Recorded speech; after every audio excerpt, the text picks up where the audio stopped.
Satoshi Osako, a 40-year-old top player in the VR RPG Sword and Sorcery 7, was legendary under the name Zealous Merlin, the Great Sage. One day, he led the strongest party in the game to challenge the final boss. They were just a hair's breadth away from finishing it off. But the boss pulled a suicide move, roaring that it was taking everyone down with it. The final explosion killed Satoshi, ending his life right as his journey reached its peak. Or it would have, if he hadn't woken up in a completely different world. Zealous found a message from a goddess, saying she'd reconstructed all his gear and items. He wasn't thrilled. At his age, he just wanted a quiet life without any trouble. That didn't last long. He stumbled onto a group of bandits attacking a noble carriage. The Great Sage told him to get lost and waved a hand, effortlessly clearing the road.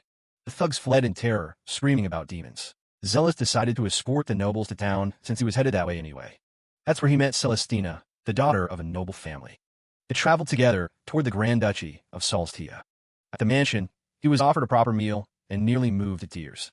He'd been surviving on garbage for so long that real food felt like a miracle. Creston Van Solstia watched him eat, wondering what kind of rough life he'd been living. Zealous casually mentioned he'd been eating wyvern meat because he kept getting lost in the forest.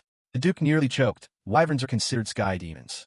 The elite sorcerer just shrugged it off as ordinary lizards, making Creston realize this guy's common sense was non-existent. Meanwhile, Tina peeked from around the corner. He eventually asked if the girl was also a magic user. The old man admitted that despite her noble blood, she wasn't capable of casting magic. Zealous found it hard to believe, since everyone usually has some spark of mana. But the Duke insisted they tried everything to find a cause. He asked the sage to take a look. Zealous noticed her mana was a bit low, but nothing that should stop her from casting. He started wondering if the problem was actually with the technique she was being taught. Celestina was shocked at the suggestion that her study book might be the problem.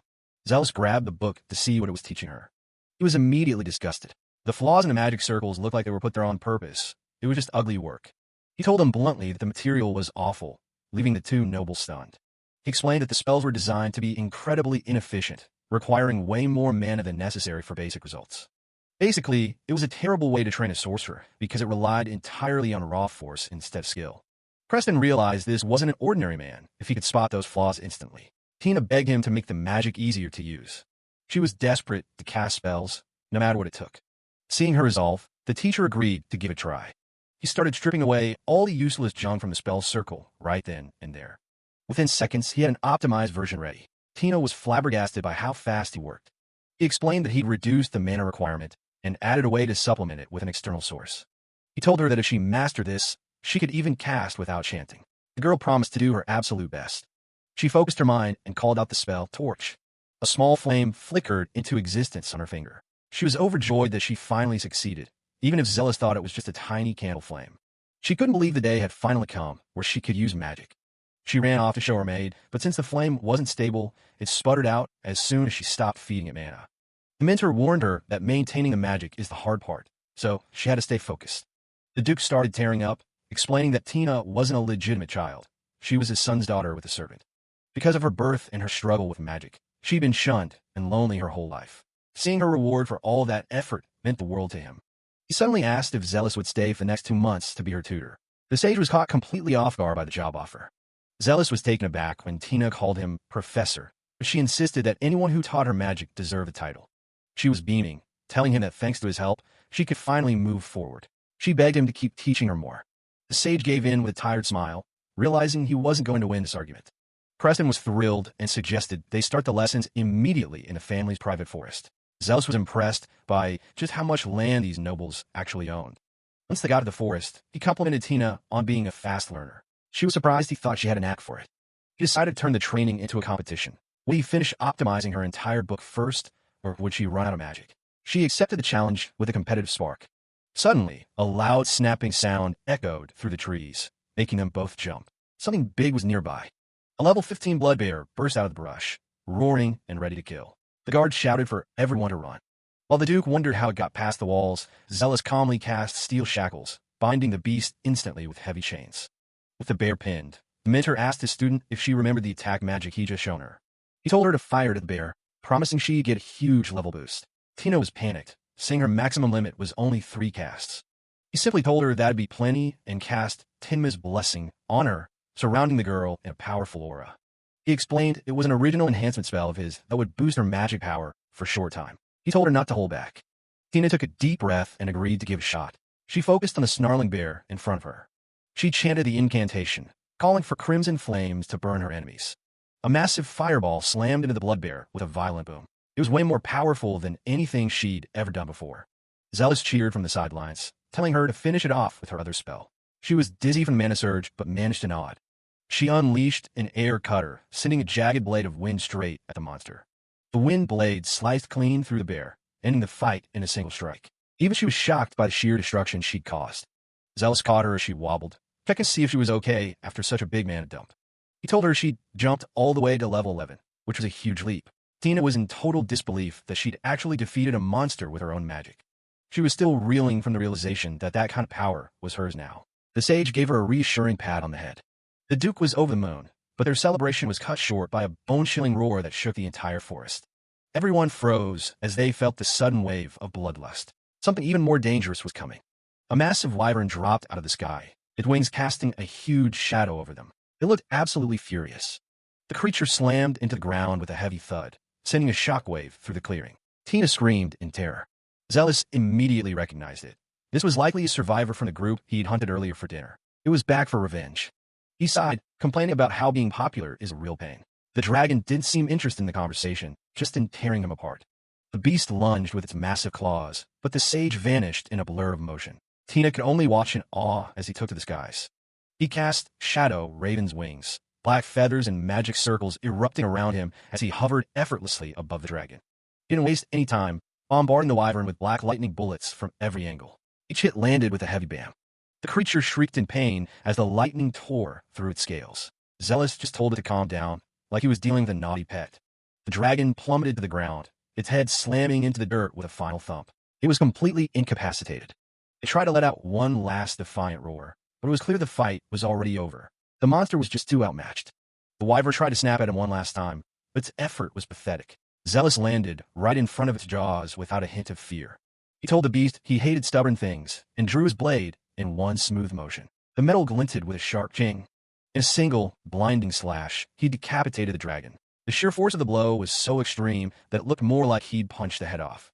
The great sage stood over the remains, looking as bored as if he'd just swatted a fly. The guards and the Duke were left speechless. The Duke was sweating, realizing this wasn't the strength of a mere sorcerer. This guy was something else entirely. Even the trained soldiers were shaking. Tina could only stare, wondering how it was possible for a single person to be this strong. She'd never seen anything like it in her life. She excitedly asked what his level was, figuring he had to be at the world peak of 500. Zealous just gave a vague answer, wondering if he'd accidentally overdone it. The reality was far more insane. A peek at his status screen revealed he was level 1879, with god-level skills in everything from sorcery to dairy farming. He was operating on a completely different scale. Zealous looked around the massive guest room he'd been given. It was way too fancy for a guy who used to live in a studio apartment. The butler, Dandis, introduced himself and told Zealous not to hesitate to ask for anything. The sage was already feeling like this whole situation was becoming a massive hassle. Dandis mentioned that dinner would be served soon, but first, he offered Zealous a bath. The idea of a hot soak after all that trouble sounded like heaven. The butler led him to the baths, providing fresh towels and encouraging him to wash away the day's fatigue. Zealous was practically drooling at the thought. He stripped down and headed into the steam, thinking about how long it had been since he could really relax and enjoy a proper bath. But as he stepped inside, he realized he wasn't alone. Tina was already in the water, and she definitely wasn't expecting company. The poor girl turned as red as a tomato, her eyes spinning as she let out a blood-curdling scream of "Professor." Zealous was frozen in shock, his brain short-circuiting as the steam hissed around them. This was definitely not the relaxing soak he had in mind. Out in the hall, Dandis and the other servants heard the commotion. It turned out the butler had completely forgotten the bath was already occupied by Lady Celestina. To understand how a middle-aged gamer ended up in this awkward situation, we have to go back. Satoshi Osako was a top-tier player in the VR RPG Sword and Sorcery 7, before a fatal accident took his life. Thanks to a goddess, he was reincarnated into this new world while keeping all his insane stats. Along the way, he saved some nobles from bandits. That's how he met Celestina, a young sorcerer in training who desperately needed help, leading to the Duke hiring him as her personal tutor. Back in the present at the Saltia residence, the atmosphere in Tina's room was tense, to say the least. The girl was still beet red, burying her face in her hands while her maid, Miska, tried to calm her down. The bath incident was clearly not going to be forgotten anytime soon. Tina was dying of embarrassment, convinced she could never look her new professor in the face again after what happened the day before. There was a knock at the door. It was Zealous. Miska told her to stay calm and act natural, but the girl was already a shaking mess. Zealous poked his head in, looking a bit awkward himself, and asked if it was a good time to start their magic lesson. Tina stammered out a yes through her hands. They decided to head to the courtyard where there was more room for spell casting, though the girl was so flustered she almost walked into a wall. Once outside, the sage cleared his throat and tried to get things on track. Today's lesson was going to be about the fundamentals, magic runes. He could practically see the steam coming off Tina's head. The awkwardness was so thick you could cut with a knife. He asked if she was okay, and she shouted in, "I'm absolutely fine," so loud it startled birds. She was clearly overcompensating. Zealous decided to just push through it. He explained that magic is built from a set of 56 letters and 10 numbers, showing her the torch spell as an example. He conjured a complex magic circle, demonstrating how the runes work together like a circuit to manifest a simple flame. He told her that learning to read these runes was the key to everything. Tina looked at her textbook, overwhelmed by the sheer amount of information. As he broke down the components of the torch spell, showing how it pulled an external mana, the girl's eyes widened with genuine interest. He explained the technical parts, like how the spell even regulated the surrounding air to keep the flame stable. Zealous praised the ancient sorcerers who developed these systems, emphasizing that magic was built with functional priority in mind. Tina was fascinated. She asked if brand new spells could be created just by rearranging this alphabet. Zealous confirmed it, though he admitted numbers were used most of the time. She leaned in close, her curiosity finally winning over her embarrassment. She desperately wanted to see what a master's magic actually looked like. Zealous looked at those sparkling eyes and sighed. Having a student this curious was a double-edged sword. It was great for learning, but bad for keeping secrets. He decided it was time for a safety lesson. Before she got too excited, she needed to understand just how dangerous high-level magic could be. He explained that while magic can be art, it is also a terrifying tool for destruction that has claimed countless lives. He started to chant, and the ground began to rumble. Tina looked up in shock as a massive, intricate magic circle formed in the sky above them. Multiple layers of circles stacked on top of each other, crackling with dark energy. This wasn't a torch spell, this was something from another league entirely. Zealous calmly introduced his greatest magic, Judgment of Darkness. It was a top-tier annihilation spell he'd created just for fun. He warned her that if he actually cast it, everything in the entire area would simply vanish. He wanted her to see that curiosity, if taken too far, leads to things like this. He looked serious for once, explaining that powerful magic only brings conflict. People will always seek out that kind of destruction without considering the consequences. He told her that a true sorcerer must always remain neutral and aware of the weight of their power. Tina stared at him, the weight of his words finally sinking in. He turned the question back on her, asking what kind of sorcerer she actually wanted to become. Did she have a goal beyond just getting stronger? The girl hesitated, looking down her book. She'd always been taught that magic was a tool for war and national protection. The idea of a personal goal was new to her.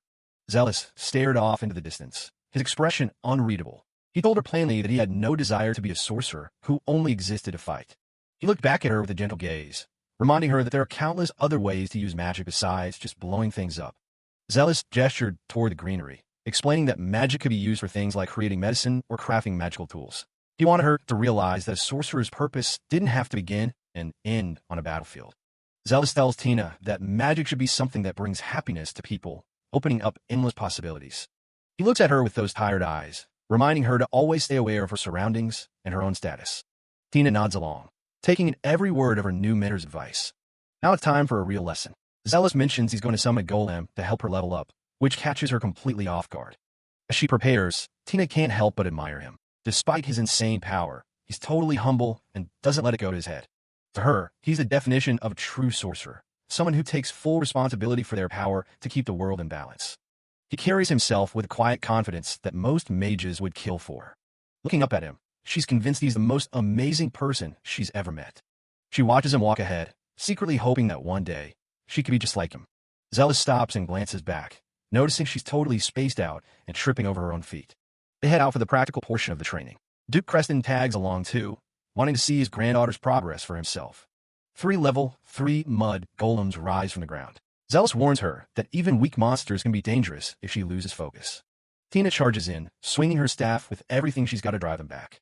Zealous watches the fight with a casual expression, while the Duke looks on with a bit more concern. For the longest time, Tina was forced to sit on the sidelines while everyone else trained. But those days are finally over. She lands a solid hit on one of the mud creatures, determined to prove she's a real sorcerer now.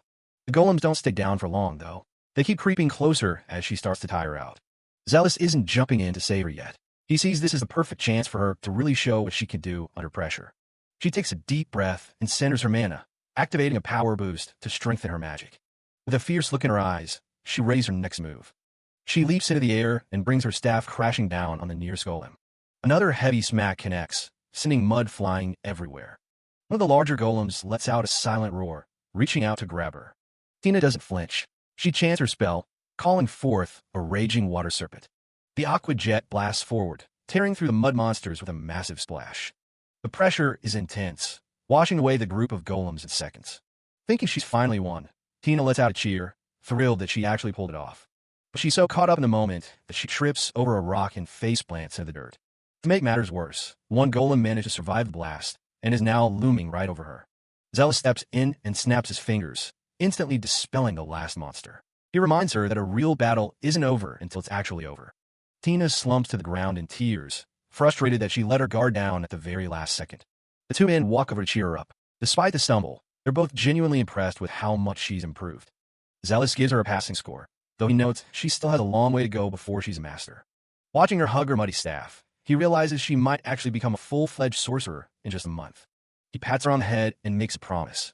If she can reach level 30 in the next 2 months, he'll teach her one of his own original spells. Her eyes light up instantly. The thought of learning a spell directly from him is enough to make her forget all about being covered in mud. She's more motivated than ever, shouting that she'll definitely reach that goal and become his official apprentice. She rushes off to get cleaned up, leaving Creston curious about what kind of original magic Zealous is hiding. Zealous decides it's time to show the Duke a little taste of his power. He invites the old man to fire some magic at him, something strong and impossible to dodge. Creston doesn't back down. He was known as the Sorcerer of Purgatory in his prime, and he's not planning to go easy. Zealous just smirks, telling the Duke to let it all out without holding anything back. The Duke chants his ultimate spell, and massive magic circles manifest, ready to summon the devastating flames of Purgatory. The old Duke isn't holding back, calling upon the most destructive fire magic in his arsenal to test Zealous's defenses. With a determined roar, he commands the Inferno to reduce everything in its path to ashes.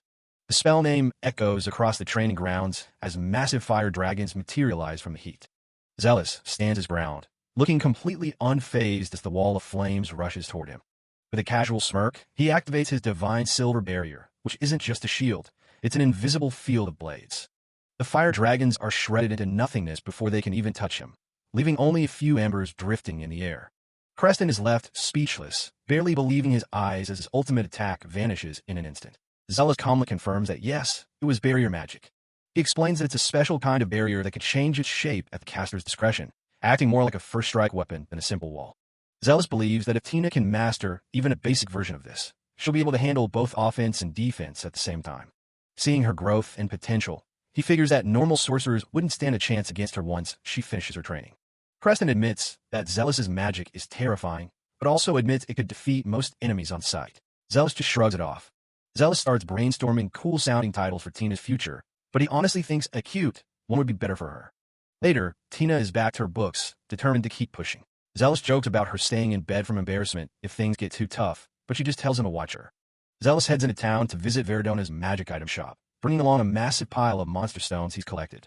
He's got high goblin stones and even a goblin king stone. The shop assistant, Cuddy, is totally skeptical and asks where he managed to steal such rare items. She points a finger at him, insisting there's no way a mage in a plain gray robe could have hunted all of these on his own. The manager, Veridona, steps in and tells her to pipe down. She's noticed something about this bum of a mage that Cuddy completely missed. Veridona realizes that the man is telling the truth. She sensed an aura coming from him that suggests he's more than he appears. Her eyes widen as she examines his robe. It looks dirty and worn, but she recognizes it as a legendary class item. Zealous tries to play it off as just a stained old robe, but Veridona decides to drop the subject and orders Cuddy to go fetch the payment. Zealous leaves the shop with a massive sack of gold, feeling like he's suddenly become a very wealthy man. He's relieved that her deal is over. Back inside, Veridona scolds Cuddy for trying to pick a fight with a monster like that. She warns the girl that she narrowly escaped with her life. She explains that the robe was actually made from the skin of a legendary behemoth, and that the gray dye was a deliberate choice to hide its true power. She shudders just thinking about it, knowing that someone who can craft and wear such gear could have ended them in a heartbeat. Cuddy is left trembling behind the counter, finally realizing just how close she came to a very bad end. Meanwhile, Zealous is wandering the market. The town is buzzing with activity as he treats himself to some delicious-looking street food. As he enjoys his skewers, he notices that a few people have been following him for quite some time. He decides to wait and see what they want. He stops in an alleyway, and sure enough, a group of kids pops out from behind a corner. He's relieved it's just some local urchins and not more bandits. The kids are bold, jumping out and demanding that the old man hand over some of the meat he just bought. They're practically drooling over the smell, begging him to share just a little bit with them. Zealous gives them a stern look, telling them that being a beggar isn't a good habit to get into. But when they mention they live at an orphanage, his expression softens. He pulls out a large bag of meat, telling them to take it and share it with his sister and the other kids at their house. The kids are confused by his sudden generosity, but he insists that he wants to accompany them to make sure they get there safely with all that food. Zealous admits he's a bit distrustful of the area and thinks it's better if an adult is with them. The kids happily lead the way before the meat gets cold. As they approach the church-run orphanage, one of the kids mentions that the Lord's son is currently funding the place. Zealous realizes that means Tina's brother is involved. At the church, a well-dressed young man is standing with a smug look on his face. This is Sylvester, the next lord in line and a real piece of work. Sylvester is busy harassing Sister Lazarus, telling her she should just quit and become his woman instead of wasting her time at the orphanage. Lazarus keeps her cool, politely telling him to leave and that she's devoted herself to the care of the children. She's clearly heard this all before. The kids fill Zealous in on the situation, explaining how the Lord's son has been hitting on the sister since the first day they met. Zealous sighs, not looking forward to the drama. Sylvester doesn't take rejection well. He threatens that if his new business venture gets approved, the orphanage won't be around much longer anyway. Lazarus is disgusted by his vulgarity and the way he talks about the dirty, bratty kids he's supposed to be supporting as their future lord. Things start to escalate as Sylvester reaches out to grab her, but he's stopped dead in his tracks by someone else's hand. He turns around to see a very tired-looking mage. Zealous isn't impressed by Sylvester's pickup lines, calling them hard to understand and completely ineffective. The kids join in, mocking the Lord's son for being lame, which only fuels Sylvester's growing rage. Sister Lazarus asks who he is, but Zealous just humbly introduces himself as a lowly commoner who happened to meet the kids. Sylvester explodes, insulted that someone in a lowly gray robe would dare to disrespect royalty like him. One of the girls helpfully explains the mage hierarchy. White is strongest, while gray is at the very bottom of the pyramid. Zealous sighs at being ranked so low, then asks Sylvester if he's sure he wants to pick a fight with someone whose power he doesn't know. Sylvester scoffs at the warning, certain that a gray-robed mage could never hope to defeat him. He launches a fireball with a roar, terrifying the sister and the children as they duck for cover. To everyone's shock, Zealous simply swats the flaming projectile out of the air like a bothersome fly. Sylvester's face pales as he stammers, unable to fathom how a mage could stop his spell with bare hands. Zealous calmly explains that he's well-versed in combat and could take on the noble with just his fists if needed. Panicking, Sylvester orders his guards to buy him time while he prepares a much more powerful spell. Zealous's expression turns icy as he warns the guards that drawing their swords would be a death wish. A chilling aura radiates from him, instantly freezing the guards in place with pure, unadulterated fear. Sylvester, desperate now, decides to unleash the devastating flames of purgatory, ignoring the danger to the town. Massive fire dragons begin to manifest as the noble chants his ultimate attack, causing even his own men to worry about the collateral damage. He commands the Dragon Inferno to destroy his enemy, sending a wall of fire roaring towards Zealous. Zealous remains calm, having already seen through the attack, and activates Phantom Rush to close the distance instantly. He blurs into motion, moving so fast that he leaves afterimages behind, completely bypassing the wall of flames. Before anyone can react, he's already positioned himself perfectly for a finishing blow. He reappears right in front of the shocked Sylvester, telling him that this is the last of his antics. With a swift and powerful movement, Zealous disperses the remaining magic and delivers a sharp physical reminder of his skill. Sylvester is left wheezing on the ground, his strongest spell completely neutralized as the guards and kids watch in stunned silence. Zealous pats his robe and notes that even at level 50, Creston still has significantly more power than this arrogant noble. He offhandedly mentions that he's currently living under Creston's care at his manor, which sends a new wave of shock through Sylvester. Sylvester immediately starts pleading, terrified that Zealous will report his behavior to his grandfather, but Zealous only finds his sudden cowardice pathetic. He gives the noble a stern lecture about the consequences of his reckless magic, asking him to think about what would have happened if a fire had started. Lazarus and the kids are amazed as the dangerous magic vanishes completely, leaving them safe and sound. Sylvester can barely look Zealous in the eye, finally realizing he's been acting like a fool, especially as the heir to the throne. Zealous finishes his lecture by reminding the noble that everyone should be treated equally, regardless of their status. Terrified and humiliated, Sylvester and his guards scramble to flee the scene as fast as their legs can carry them. Zealous watches them go with a weary sigh, thinking about what a handful those troublemakers turn out to be. The kids crowd around him, calling him a cool, old man for making the spell disappear with just his hand. Zealous smiles at Sister Lazarus and tells her he's glad a beauty like her wasn't hurt, making her blush furiously. The kids immediately start teasing him, calling him a perverted old man for his blunt compliment, much to his exasperation. As they head back into the church, the kids' comments get even more inappropriate, leaving Zealous wondering where they learned such things. Once in the church's backyard, Zealous decides it's time to do something useful and begins inspecting the soil. He uses Gaia control, causing the earth to swell and churn as he cultivates a massive area in seconds. A perfectly tilled field now sits where there was once only dirt, much to the amazement of Lazarus and the cheering children. He explains that they can now be self-sufficient with vegetables and even sell medicinal plants to help the church's financial situation. The kids keep up their teasing, but Zealous just ignores them, focused on finishing his gift to the orphanage. He pulls out some mandrake seed for compost, unaware that his little project will one day earn this place the name, the Screaming Church. Celestina swings her staff with a sharp cry. A golem shatters under the force of her spell. Zealous claps, telling her she's ready for the next level. While she celebrates, her brother Sylvester watches from the mansion window, completely blindsided by her progress. She wants more, mentioning that her classmates are already out hunting monsters. He can't believe how much she's changed in such a short time. He remembers the sister he used to know, the girl who couldn't use magic and spent her days being bullied. Back then, she'd just cry every time he beat her. Seeing her look so dreary was normal. But now she's full of confidence, and he knows it's all because of Zealous. He watches them age from a distance, wondering about the sheer amount of power it takes to control an entire army of golems at once. Mishka startles him, appearing out of thin air to ask if he's developed an interest in a new teacher. She tells him Zealous acts humble, but he secretly thinks anyone who can't match his skills isn't even worth being called a mage.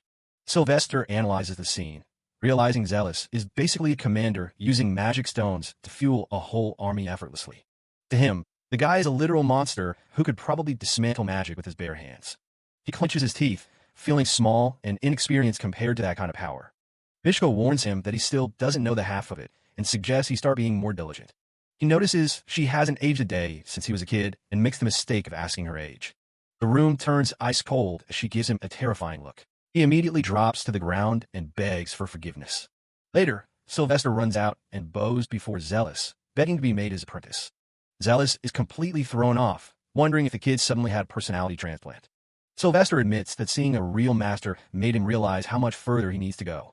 He wants his name in the history books as a legendary hero, surpassing even his grandfather. The mage tells him it's a choice, but he reminds the boy that Hero needs a real reason to fight. Since he's already teaching the sister, Zealous figures taking on one more student isn't a problem. He gives one final warning. If Sylvester doesn't take the training seriously, he won't get a thing out of it. The boy is ready for anything, though his jaw drops when he hears they're starting real combat training tomorrow. He's pumped, clenching his fist and swearing to become the best mage in history. Zealous just sighs, watching him run off and hoping that all that motivation doesn't backfire. He thinks to himself that, in the end, Sylvester is the only one who can find the answers he's looking for. The next morning, the siblings face the training golems together. Sylvester is hyped, while Tina looks a bit skeptical. The goal is simple: attack the golems persistently for 3 hours without holding back. Sylvester charges in head first, landing a heavy slash on the first target. He laughs, cutting through them with ease and thinking the training is way too simple. Zealous watches from the side, noting that Sylvester is an impulsive power type who just tries to brute force everything. Tina is the opposite. She's a technician, waiting for the perfect opening to land a precise single blow. The two immediately start bickering, with Sylvester yelling at her for being in the way while he's doing all the work. Suddenly, a thin, lanky golem appears. Zealous warns them to put some distance between themselves right now.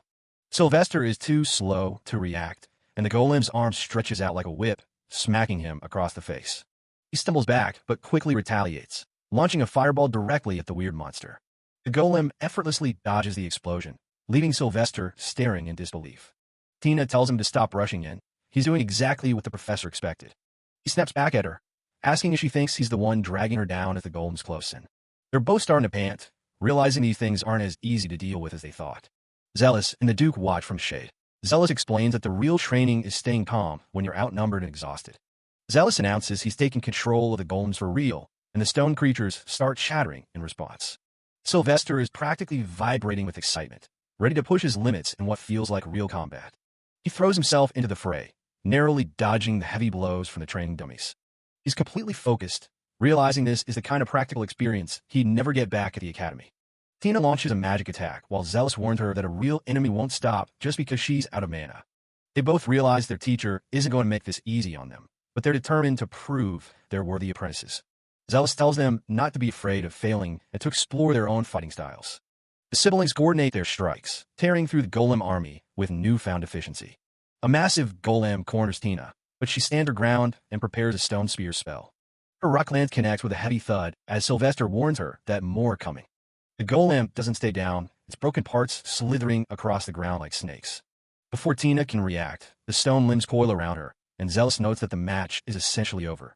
Refusing to give up, she pushes her limits and casts a power boost without even using a chant. The force of her magic blows the golem apart, catching the attention of Creston, who shouts for her to be careful. Sylvester leaps into the line of fire, shielding his sister as the stone shards fly everywhere. He strained against the impact, teeth clenched as he takes the brunt of the force. A massive explosion rocks the training ground, sending dust and debris into the air. As the smoke clears, the golems lay in ruins, and the two students can finally catch their breath. Zealous and Creston walk over to congratulate them on a job well done. The mage starts talking about his own past experiences and decides it's time to give them a little reward.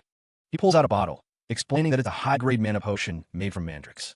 The kids are a bit suspicious since it's in an old alcohol bottle, but Zealous explains he simply ran out of containers. Sylvester takes a cautious sip while Tina happily accepts her portion. Zealous announces that today's training is finished, but tomorrow they're heading deep into the forest for the real deal. He tells them to get their gear ready because the expedition is going to be genuinely dangerous. While Tina is thrilled about the idea of actual combat, her grandfather is having a mini heart attack in the background. The scene shifts to the far-flung deep forestry, a place filled with the roars of wild beasts. Bones litter the forest floor, marking the territory of some very high-level monsters. Orcs and other demons roam the woods, waiting for their next meal to stumble into their path. Now acting as official apprentices, the siblings prepare themselves for the brutal training ahead. Zealous knows this is the only way to quickly raise their levels to where they need to be. Dangerous apes watch from the shadows, adding to the predatory atmosphere of the woods. During the carriage ride, Sylvester asks why someone as powerful as Zealous would even bother with tutoring. Zealous just smiles, saying that without work, he'd probably just turn to a lazy bum. Tina listens intently while their teacher explains that even a mage needs a modest life. In reality, he's mostly just worried about finding a steady job and buying a house at his age. 2 days later, they set up camp at the edge of the forest plains. Sylvester finds his master tinkering with a piece of paper and asks what he's up to. He tries to maintain a professional attitude while asking about the strange mark on the sheet. Zealous casually explains that he's working on creating a familiar to act as their eyes in the forest. He tells the boy to just watch and starts reciting the control spell. With a burst of light, a massive glowing bird erupts from the paper, leaving Sylvester completely awestruck. Zealous explains that these artificial demons are powered by magic stones, and their strength is heavily tied to the skill of the caster. Sylvester notes that if Zealous can summon such powerful creatures, even a wyvern would likely be no match for him. His eyes light up as he realizes just how cool and practical familiars can be in the field. Zealous offers to let him try it out, and the boy is more than happy to jump at the chance. He hands a magical paper to Celestina as well, telling them both to recite the contract spell. 2 glowing birds burst from the pages, landing on the students' hands as they marvel at the success. Zealous instructs them to let the birds fly and link their vision with the creatures to scout the area. Suddenly, their perspective shifts, and they see the vastness of the forest from high above, feeling as if they're the ones flying. Zealous notices that while his students are relaxed, the professional knights in the escort unit are on high alert. The 15 experienced demon slayers that Creston gathered are whispering amongst themselves, sensing something in the air. Creston jokes about taking Tina's place if things get too dangerous, but Zealous is determined to keep his students safe. Through the eyes of the familiar, Zealous spots a large pack of orcs nearby, closing in from the east. Alf, the captain of the guard, looks concerned when he hears there are 20 orcs at level 30 approaching their position. He immediately orders his men to prepare for battle, while the students steel themselves for their first real encounter. Zealous calmly readies his own bow, telling the siblings that it's finally time for them to gain some real experience. He steps forward with a cold, focused expression, ready to lead the charge against the incoming monsters. The orcs are staying back and watching, proving that they are much smarter than regular animals. Refusing to wait any longer, Zealous aims at the sky and unleashes a barrage of magical descent from heaven arrows. A massive explosion rocks the forest as the spells find their targets, throwing the orc formation into chaos. The knights draw their swords and charge into the fray, following their master's lead into the thick of the forest. Tina lands a heavy blow on one of the larger orcs, determined to hold her own in a fight. The beast grunts in pain, but she doesn't give it a chance to recover, moving with surprising speed. She unleashes an air cutter spell, slicing through the creature's defenses with clinical precision. The massive pig-like demon slams into the ground, and Tina realizes with a shock of adrenaline that she actually defeated it. Celestina is training hard, thinking back to the days when she couldn't use magic at all. She knows she can't afford to get complacent now. Sylvester is on the move, finding the real monsters way faster than the training dolls he's used to. He slashes through a demon with zero hesitation. He follows up with a fireball, blasting the enemy in a massive explosion. He's definitely getting the hang of this. Alf shouts at them to stay sharp. This isn't just practice anymore. It's a real battlefield where one mistake could be their last. Tina looks around for Zealous, but he's nowhere to be seen. Meanwhile, the noise of combat is everywhere as orcs start closing in. Just as an orc tries to sneak up on them, a projectile slams into its head out of nowhere. It drops like stone. Tina spots where it came from, pointing toward the trees while Sylvester tries to figure out who's helping them. It's Zealous, casually perched in a tree with a bough, watching his students like it's a Sunday stroll. He's been babysitting them from shadows the whole time. Alf warns that more orcs are approaching from the flank. The situation is getting a little too crowded for comfort. They're about to be surrounded. The knights brace themselves as the pig-faced demons swarm in from all sides. Zealous isn't done yet. He draws a blade, his expression turning serious as he prepares to join the fray and clear a path. He vanishes from the branch and drops right into the middle of the orc pack. These monsters have no idea what's coming. In a literal flash, he's through them. An orc gets sliced before it can even blink.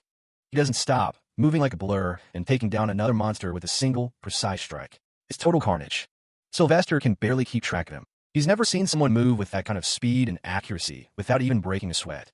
Seeing the opening, Alf rallies the men to take down the ones Zealous already weakened. It's time for them to earn their pay. Sylvester grits his teeth, determined to keep up. He refuses to be left in the dust by his teacher's sheer power. While the students push themselves to the limit, Zealous keeps a watchful eye, making sure nobody actually gets killed. Finally, the clearing goes quiet. Every single orc is lying face down in the dirt, and the group is safe, for now.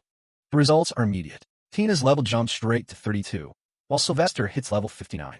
The grind is real. Later that night, they set up camp. The fire crackles as everyone takes a much-needed breather after the day's hunt.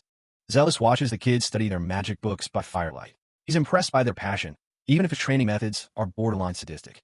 Sylvester looks at his mentor, wondering if he'll ever reach that level of power if he just keeps pushing himself. Suddenly, Zealous's face goes pale. He makes a weird sound, and the students start panicking because they've never seen him actually look scared. He tells them something terrifying is coming. It's not strong, but it's the legendary Crazy Ape, a monster that makes even him sweat. The Knights and Sylvester have no idea why he's so freaked out by a simple monkey. They haven't realized the danger yet.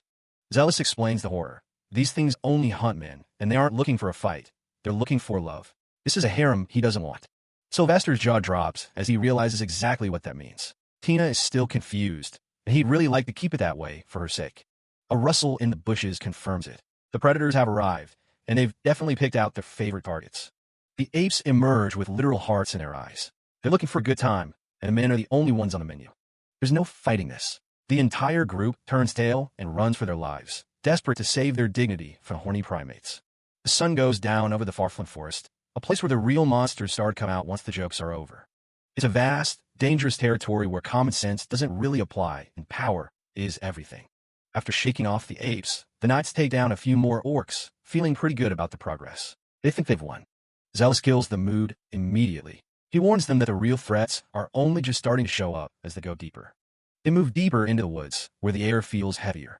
Something massive is lurking in the shadows just ahead. A level 124 chimera drops right in front of them, roaring with enough force to shake the very ground they stand on. Zealous steps up and tells everyone to get back. He throws out his hand, chanting a high-level bonding spell. Chains of darkness erupt from the ground, wrapping around the beast and pinning it firmly in place. It's a total lockout. Sylvester is stunned by the display, but the chimera is still roaring, struggling against the magical restraints. Zealous turns back with a smirk. He tells them he's not the one who's going to kill it. That's their job. He lies through his teeth, claiming the chains will only hold for a few seconds. If they don't finish it now, they're dead meat. Talk about pressure. The chimera roars, and the students are completely paralyzed by the sight of the beast. They've never faced anything this high level before. Sylvester snaps out of it and yells for everyone to start cutting. They have to kill it before it breaks out of the chains Zealous put on it. The monster thrashes around, its goat head letting out a blood-curdling scream. The ground starts to rumble as the fight truly kicks off. The students and knights dive in, their faces twisted in pure terror as they realize how outmatched they really are. Every second counts. They beg Master Zealous for help, but he just watches from a distance. Sylvester realizes he's on his own and draws his sword with a shout. Sylvester launches a fireball while Tina chants for an air cutter. They're finally starting to coordinate their attacks. Sylvester yells for Tina to move as he steps up for a major strike. He's putting everything he has into this one move. He unleashes Volcanic, a massive explosion of fire and heat that completely engulfs the Chimera. The roar of the beast is drowned out by the blast. The smoke clears, and the Chimera is down for good. The guys shout for joy, realizing they actually managed to pull it off. Zealous rubs his chin, looking totally unimpressed. He casually notes that the result looks about right, like he planned the whole stressful mess. The massive beast lies still on the ground. Zealous walks past it, ignoring the exhaustion of his students. Everyone is wheezing on the ground, their bodies in total pain. They're checking their levels, stunned to see how much they've jumped after that one fight. The high-energy victory celebration is cut short when the group turns on Zealous. They're furious that he nearly got them killed just for a lesson. Zealous just shrugs and asks if anyone actually died. He casually admits he was lying about the chains breaking just to see what they'd do. He tells them they're too weak and would have just run away if they weren't cornered. Desperation is the best teacher, in his opinion. Zealous continues his lecture, explaining that if they rely on someone strong, they'll never survive this forest. He's raising the bar, whether they like it or not. Sylvester looks away, brooding over his master's harsh words. He knows he's right, but it still stings to be called out like that. Tina just stares at him, her eyes wide. She started to realize that Professor Zealous is a lot more intense than he looks. One of the knights rallies the troops. He admits Zealous isn't an ordinary man, and they need his harsh training to actually get stronger. Everyone cheers in agreement. Tina is beaming because she's close to level 50. Sylvester sees her and tells her they need to stay motivated and keep the momentum going. Sylvester notices Tina acting suspicious and asks what she's so excited about. She tries to hide it, her heart racing as she thinks about a secret promise she made. She slips up and mentions a promise, and Sylvester immediately loses his mind. He's jealous that Zealous might be favoring her with special magic. Sylvester starts screaming at Zealous, demanding to be taught whatever secret spell Tina is getting. He's tired of being left out. Zealous tries to explain that she has no family magic to rely on, unlike him. He offers to teach her a hidden treasure spell to even the playing field. Zealous sighs and tells Sylvester he can learn it too if he hits the requirements. Sylvester is instantly mollified and pumped up to train even harder. Sylvester gets way too close to Tina, smacking her on the back as he motivates her to move out. Zealous just watches them, wondering why she looks so annoyed. He knows that those two have certainly become closer. Maybe fighting for their lives actually did some good for their relationship after all. The peace is short-lived as a knight runs up, shouting about a major problem on the front line. A group of trolls is closing in. A pack of massive trolls stomps through the forest, their heavy clubs ready to crush anything in their path. The ground shakes with every step. Sylvester yells for the knights to attack from the sides. Standing right in front of these things is a one-way ticket to getting squashed. Sylvester leads the charge with a fireball. He's determined to handle this himself and show his master how much he's improved. A troll roars in pain as the flames hit, but it's still standing. The knights rush in, aiming for its weak spots. One of the knights lands a clean slash on a troll's leg. They're following the plan and focusing on mobility over raw power. Tina provides backup with an aqua jet, blasting a troll back with a high-pressure stream of water. It lets out a wet gurgle as it falls. Tina boosts her power, looking for a way to finish the fight. The knight she's helping is barely holding on. The knight yells there as he goes for the killing blow. They've almost cleared the first wave of trolls. Suddenly, a club slams down right behind them. The knights look back in shock as a new threat emerges from the shadows. A level 2/04 country worm erupts from the ground and bites a troll clean in half. The crunching sound is enough to make anyone's stomach turn. Zealous tells everyone to stay quiet and not move. This thing identifies its prey by sound, and is clearly hungry for more than just troll meat. The soldiers are exhausted, and Zealous knows this is a bad spot. If more monsters are waiting to ambush them, they're in real trouble. The worm looms over them, crushing another troll like it's nothing. Zealous realizes he has no choice but to step in and end this himself. He prepares a sound boom spell, noting that the average level of demons in this area is way higher than he expected. He needs to protect his students. Zealous unleashes a sound boom spell, a massive shockwave that cracks the air around him. He's taking no chances with these oversized worms. The ground erupts as more country worms burrow out from the earth. The students can only watch in confusion as the terrain around them changes in an instant. 3 massive worms tower over Zealous, their toothy maws wide and ready to strike. The rumble of their emergence is deafening. Zealous doesn't skip a beat. He channels his mana into his sword, preparing a thunder blitz to fry the monsters before they can close in. A blinding flash of lightning strikes the center of the worm pack. The sheer power of the blast sends a bang echoing through the forest. The worms are completely paralyzed by the electrical discharge, their bodies twitching as the current runs through them. One of the knights can't help but gasp in awe. With the monster stunned, Zealous moves with blinding speed. He delivers a clean slice through the thick skin of the country worm. He activates Force Enchant, his blade glowing with mana as he prepares to finish the job. He looks completely focused, a stark contrast to his usual tired self. In a flurry of movement, Zealous slashes the giant worm into several neat, cylindrical chunks. It's a terrifyingly efficient display of swordsmanship. Zealous sheathes his sword and casually suggests they start scavenging. The students just stand there with blank expressions, still processing the absolute overkill they just witnessed. The knights quickly transition from shock to pure fanboying, cheering for Master Zealous and his insane lightning attack. Zealous just looks at them with his usual deadpan expression. The mood drops instantly when a knight realizes the country worms ate all their campsite food. Now, they're stranded in the middle of a monster-infested forest with empty stomachs. Zealous tells everyone to calm down and face reality. Survival is now their top priority, and they're going to have to hunt if they want to eat. He reminds them that they've been doing their best since they arrived, but the forest is only getting more dangerous. Desperation is starting to set in for the group. Zealous gets a dark look in his eyes, telling them it's time to awaken their inner beasts. Search and destroy, he says, making it clear that mercy is no longer an option. The students shiver as Zealous lets out a low, sinister chuckle. They're starting to think their professor might actually be rotten to the core. 2 days later, the forest is filled with the sounds of battle and the calls of scavengers. The group has certainly taken Zealous's advice to heart. The training is paying off as the knights aggressively hunt down monsters. They're slashing and bashing through enemies with a newfound ferocity. The group has gone completely feral, shouting about wanting meat and killing everything in sight. It's a chaotic scene of survival-fueled bloodlust. Tina sits by the fire, nibbling on some meat while watching the knights go crazy. She thinks they've all lost their minds, but Zealous is impressed by how well they've adapted. Zealous gnaws on a large piece of meat, looking completely at home in the chaos. He explains that the law of the jungle is the only thing that matters in this wilderness. Zealous is practically radiating a dark aura as he laughs to himself. Sylvester and Tina watch him with pure concern, wondering what kind of monster they've brought along. A knight comes running back with good news. They found pieces of stolen meat. The rest of the group reacts with a roar, ready to hunt down the thieves. Zealous gets an intensely excited look, his eyes wide and a manic grin on his face. Time for revenge, he shouts, fully embracing the potential for a new hunt. The group stomps off into the woods with a collective, yeah, while Tina and Sylvester stay behind, disturbed by how beast-like humans can become when they're hungry. A whole pack of crazy apes is hanging out on the rocks, just watching the group from above. Zealous Merlin explains that the females are actually the ones to watch out for, and unfortunately, most of this nest is made of them. Suddenly, a massive shadow looms over the area as something way bigger steps out from the trees. It's the hot crazy ape queen, Arianaconga, and her HP bar makes it clear she's in a completely different league. She lets out a roar that shakes the trees, making sure everyone knows who the boss is. The other apes don't seem to care about the fight yet. They're too busy stuffing their faces with stolen supplies.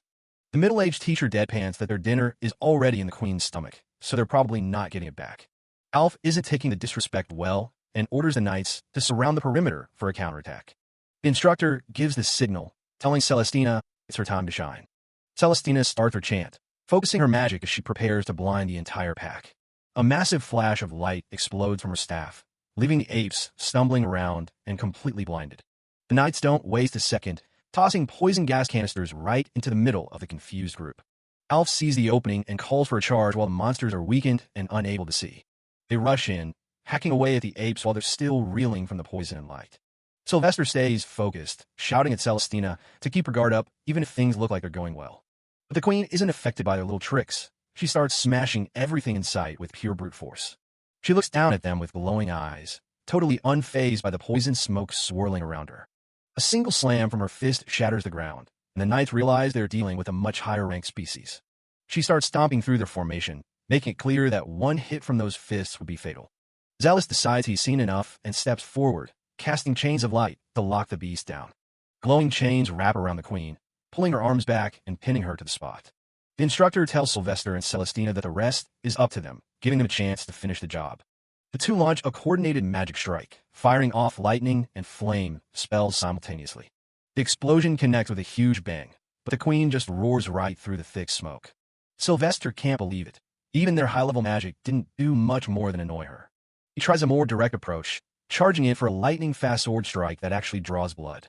But even that backfires when the queen flexes and snaps Zealous's magical chains like they're nothing. She starts stomping again, even more aggressive than before, as the group begins to panic. Zealous lets out a tired sigh, realizing he's going to have to do the heavy lifting himself if they want to get home. He prepares a serious spell, mana crackling around his hand as he aims for the charging beast. He fires off a roaring thunder godball that slams into her chest with the force of a nuke. The queen is instantly incinerated by the blast, leaving the students staring with their jaws on the floor. Her scorched head drops to the ground with a heavy thud, finally putting it into the fight. Zealous just lights a smoke and takes a long drag, acting like he didn't just pull off a god-tier move.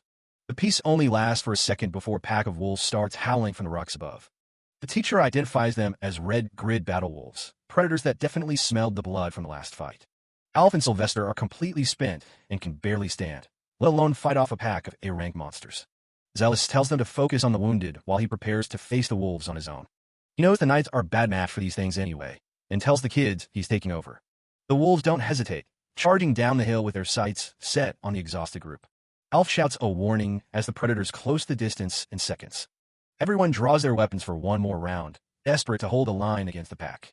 Celestina is barely holding it together as the knights shout for everyone to keep their heads and for the non-combatants to get back. A wolf lunges forward with a snarl, catching the exhausted soldiers off guard as they struggle to maintain their formation. A sudden explosion of mana clears the path, and there stands Zealous Merlin, looking completely unbothered by the chaos around him. He draws his sword and tells everyone to stay down, making it clear that the danger is far from over. He narrows his eyes, focusing his power as the air around him starts to crackle with static. With a quick chant, the mage releases Thunderbolt Arrow Shoot, sending bolts of lightning raining down on the charging pack. The wolves don't stand a chance. They're left squealing and smoking on the ground as the lightning fries them where they stand. Just as things seem to settle, a massive wolf, the alpha of the pack, steps out of the shadows and towers over him. Zealous just sighs, looking more annoyed than scared as he mentions how much he really needs a nap right about now. The alpha lets out a deafening roar, but its target just calmly observes that taking this thing down requires at least S-rank strength. The beast opens its maw and unleashes a massive blast of fire, trying to incinerate the puny human in front of it. He casually casts Silver Divine Wall, blocking the inferno without breaking sweat and mocking the creature for using such a basic attack. The wolf snarls in frustration, but the human is already preparing to end the fight once and for all. He points a finger, and a massive shockwave erupts, slamming into the alpha with the force of a falling mountain. Another blast follows, tearing through the air and leaving the monster reeling from the pressure. A direct hit sends the beast skidding back, its body battered and bruised by the sheer weight of the magic. Before it can even recover, he vanishes in a blur of motion, appearing right next to the creature's neck. He swings his blade with a cold decapitate command, the air whistling as the strike connects.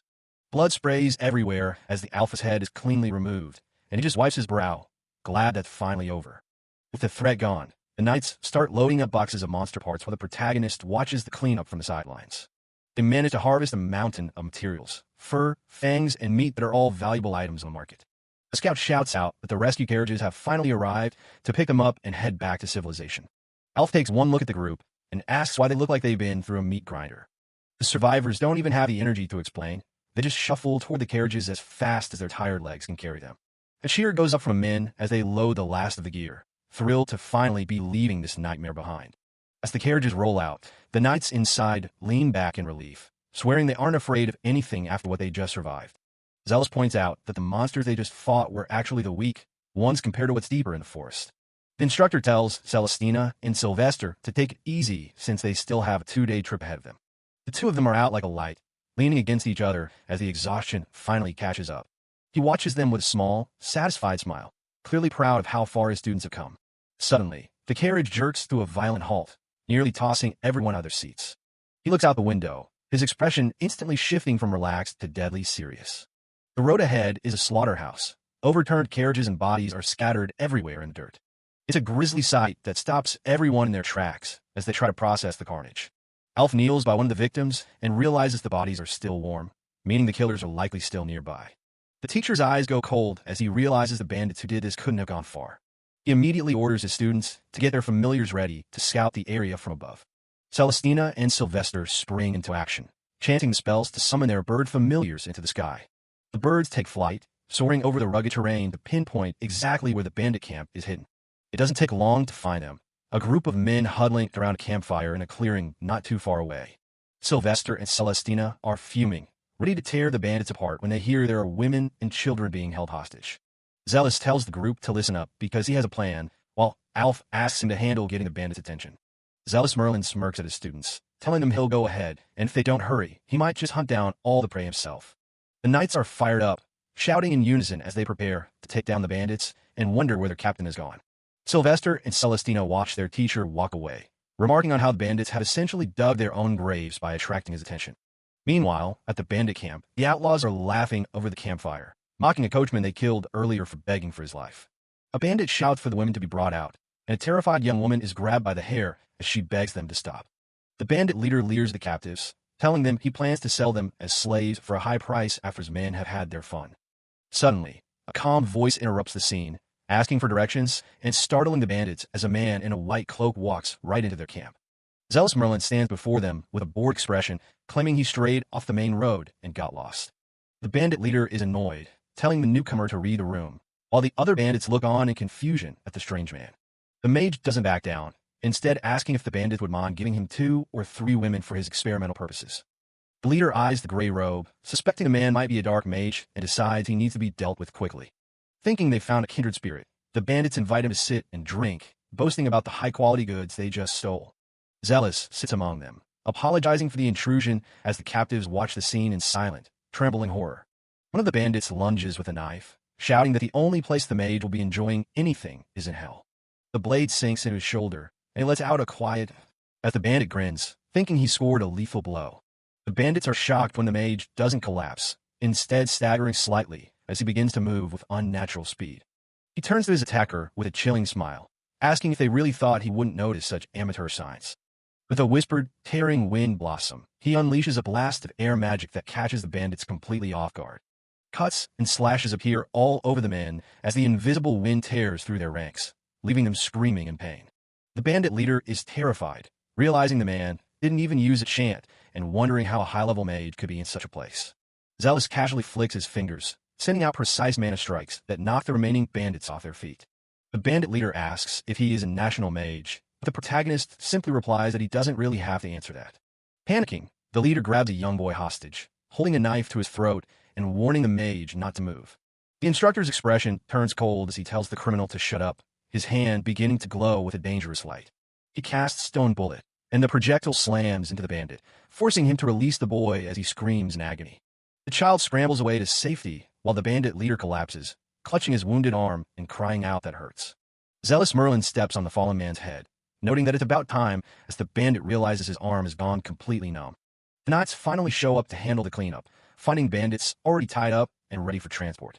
Zealous lets out a weary but satisfied smirk. For him, this whole ordeal is officially checkmate.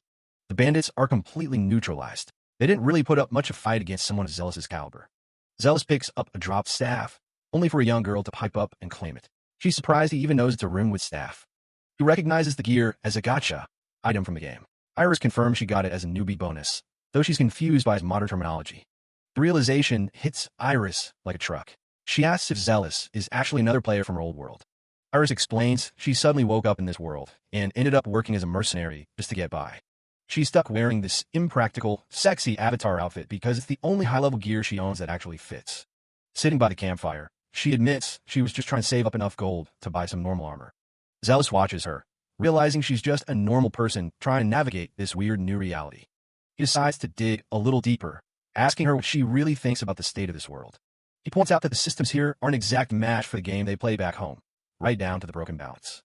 It's weird that nobody here questions the logic of their world, almost as if their thoughts are being subtly steered. Zealous theorizes that the game wasn't just a fantasy, it was a virtual copy of this actual world. If the game was based on this place, then the gods were basically using their reality as a playground for players. Zealous looks grim, realizing the implications of their lives being treated like a massive simulation. Iris isn't sweating the existential stuff. She's just thrilled that dungeons actually exist here. He offers to let her consult him if things get dicey, but Iris realizes she hasn't even heard his name yet. He introduces himself as Zealous, noting that his original Japanese name doesn't hold any weight in his life. Iris freezes. She knows that name. She's standing in front of the legendary Black Annihilator. Zealous cringes at the title, finding it way too edgy for a middle-aged guy like himself. Iris gives him a final, heartfelt thank you for the rescue as she prepares to rejoin her group. She runs off to the waiting carriage while Zealous takes a quiet moment to smoke under the moonlight. The carriage starts its bumpy journey, rattling loudly as they head away from the bandit camp. Inside, Iris lets out a massive sigh, finally feeling safe enough to drop her guard. Her companion, Rina, notices the heavy sigh and asks what's on her mind. Iris is convinced that the old man who saved them is actually the strongest mage in the entire world. Rina doesn't see the legend. She just sees an older guy who probably has a family waiting for him. Rina starts poking fun at Iris's small stature, teasing her about her childlike body. Iris explodes in frustration, shouting that she was way more mature-looking in the real world. The teasing continues as Rina jokes about Iris developing a crush on her rescuer. Back in his own carriage, Zealous can still hear the girls bickering in the distance. It's a noisy trip home. He leans back, already shifting his focus to the next lesson plan for his students. Sometime later, Zealous is back in his workshop, surrounded by stacks of old books and magical tools. He lays out a series of magic circles and materials, ready to start some advanced training. Zealous begins his work, focusing his mana to manipulate the physical properties of the materials. His fingers tap out a rhythm as he carefully injects mana into a solid block of metal. Under the pressure of his magic, the metal begins to warp and flow like liquid. He weaves the floating metal through the air, shaping it into delicate rings with just his thoughts. Zealous lets out a long sigh. Doing this manually is a lot more exhausting than just clicking a button in a menu. He finishes up the intricate magic formula, satisfied with the experimental design. He holds up the final product, a custom magic ring. It's hard work, but the results speak for themselves. 2 days after returning from the Farflan forest, everyone's back at the estate and things are finally settling down. Sylvester and Celestina are back at it, training harder than ever with a completely fresh outlook on combat. Duke Preston watches from the sidelines as the students charge toward a group of summoned stone golems. Zealous and the Duke discuss how much the kids have changed since they faced a real life-and-death battle in the woods. Zealous casually mentions he's keeping the golems at level 100, which is apparently an insane difficulty spike by this world standards. Celestina is focused and ready to show off her original magic, and the Duke is already imagining the shock on faces of those who look down on her. Sylvester takes a heavy hit from a golem, but instead of panicking, he keeps his cool and holds his ground. The siblings coordinate their attacks, dealing with the golem's tough defenses like a seasoned, high-level team. Sylvester's finally realized that every failure in training is just another chance to gain experience and grow stronger. They unleash their defensive magic, Divine Silver Wall, working together to block an incoming beam of energy. It's a perfectly synchronized strike. Sylvester goes in with a blade slash while Celestina backs him up with a shield bash. Their coordination is looking flawless as they hammer away at the stone monsters with everything they've got. Celestina piles magic barriers onto her shield to push forward, making her father beam with pride at her progress. Sylvester doesn't miss a beat, rushing in to follow up on the opening his sister created. He coats his sword in a magical barrier, using the extra force to cleave right through the golem's heavy frame. One final strike sends the golem's head flying, leaving Celestina a little stunned by the sheer power her brother is putting out. Suddenly, the remaining golem triggers an earthquake move, catching both students completely off guard. Zealous and Creston note how quickly the kids adjusted their casting speed to handle the surprise attack. Zealous calls an end to the session, leaving the two students slumped on the ground in total exhaustion. Creston praises them for their incredible progress, though the students are still processing how close they feel to death after every session. Zealous jokes that real monsters in the deep forest won't be this easy, leaving Sylvester feeling a bit pathetic again. Later, Sylvester is seen lurking around a hallway, clearly having something heavy on his mind. Zealous catches him in the act and asks the boy if he's always been this much of a moper. Sylvester gets defensive when Zealous teases him about being a bit too attached to his sister lately. He admits that he really just wants to apologize to her for everything he's done in the past. He explains that his family's pride as mages made it impossible for him to accept a sister who couldn't use magic. He's looking back on his younger self with total regret, especially how he treated Celestina and others like Elizarus. Zealous tells him that if he keeps wallowing forever, he'll miss his chance to ever make things right.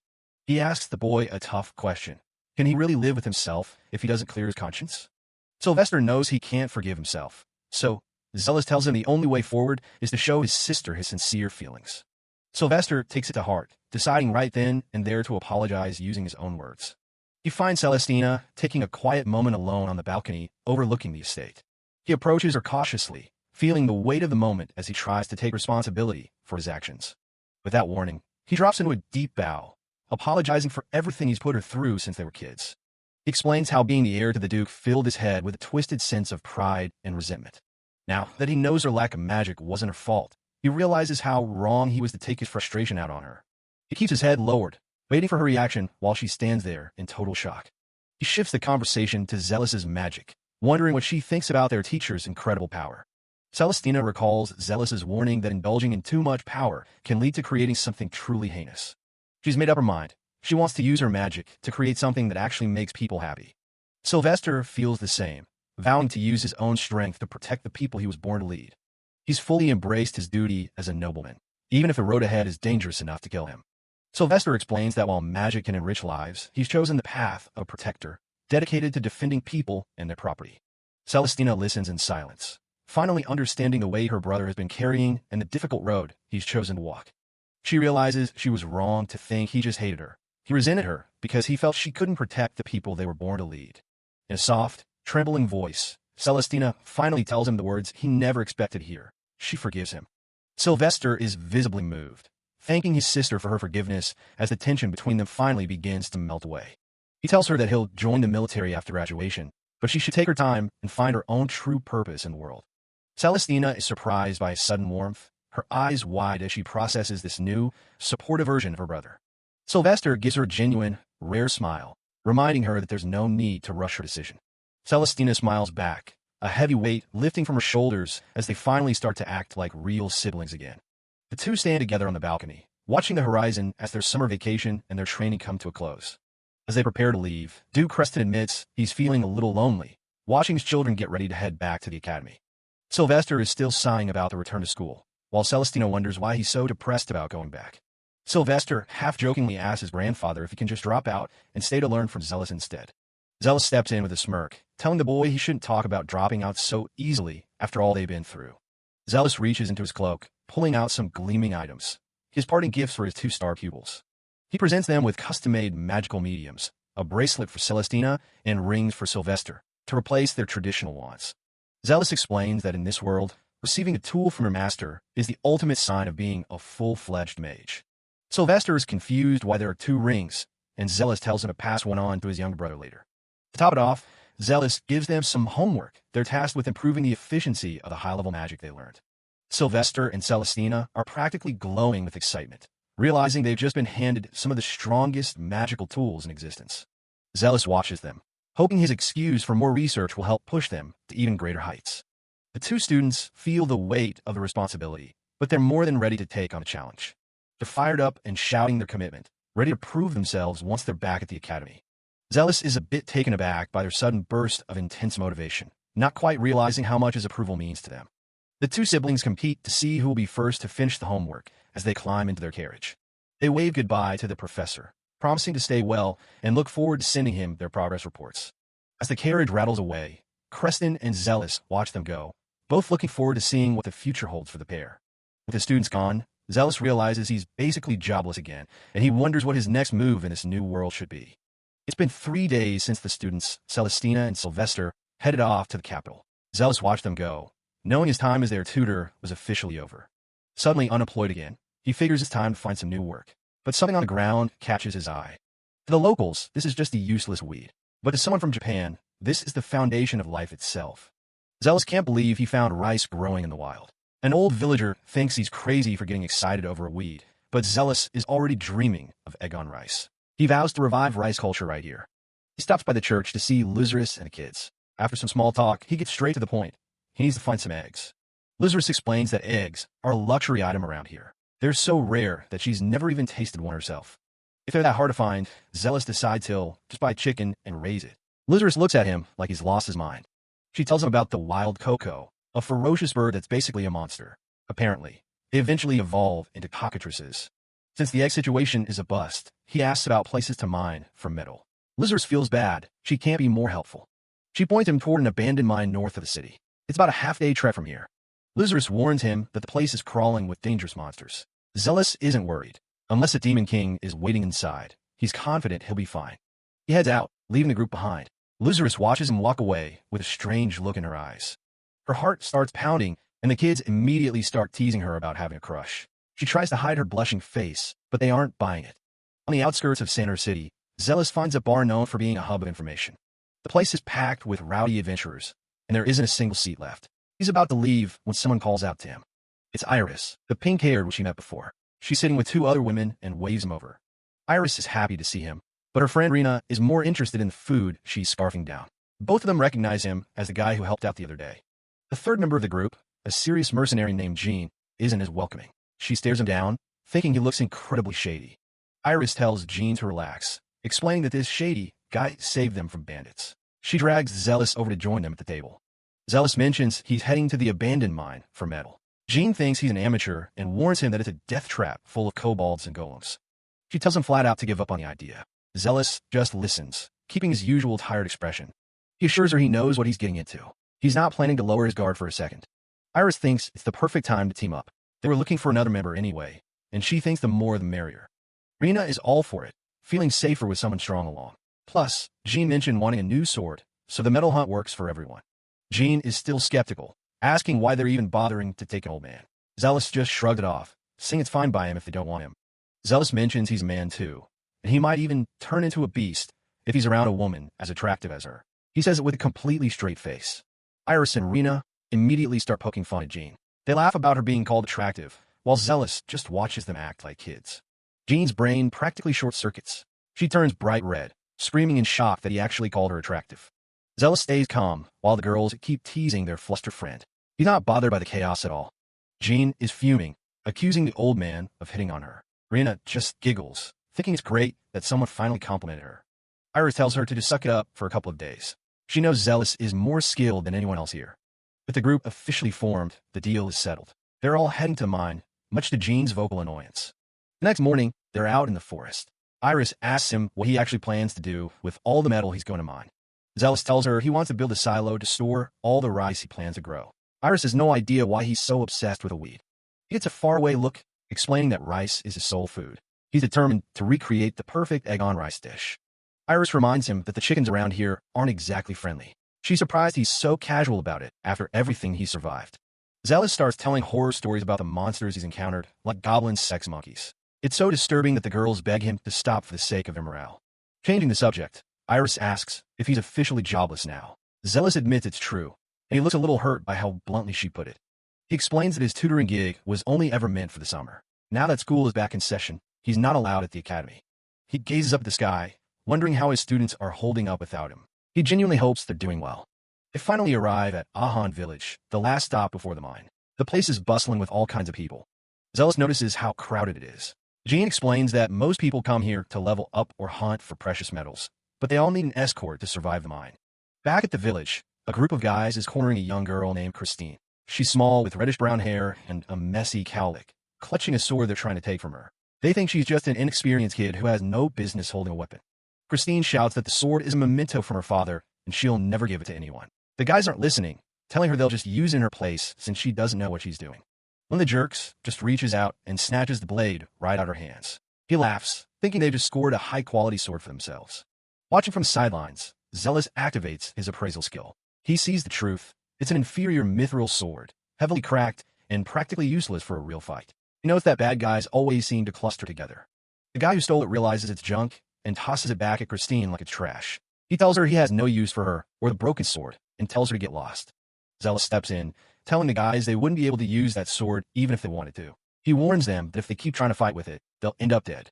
The guy just scoffs, calling Zealous a useless mage who probably can't even lift a sword, let alone use one. He isn't taking the middle-aged man seriously at all. He starts swinging his own sword around, bragging that he could easily use it on Zealous. It's all talk, but he's looking for a fight. Before the guy can even finish his sentence, Zealous is right in his face. He's moved so fast it's basically a blur, and the guy's frozen in terror. Zealous holds a blade to the guy's neck and tells him he's actually much better with a sword than he is with magic. The atmosphere suddenly gets very cold. He looks the guy dead in the eye and tells him that if he can't even tell the difference in their strength, he's not going to live very long anyway.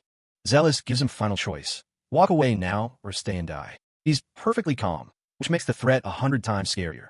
The bully immediately crumbles, sweating buckets as he stammers out an apology. Zealous just gives him a grin that doesn't reach his eyes.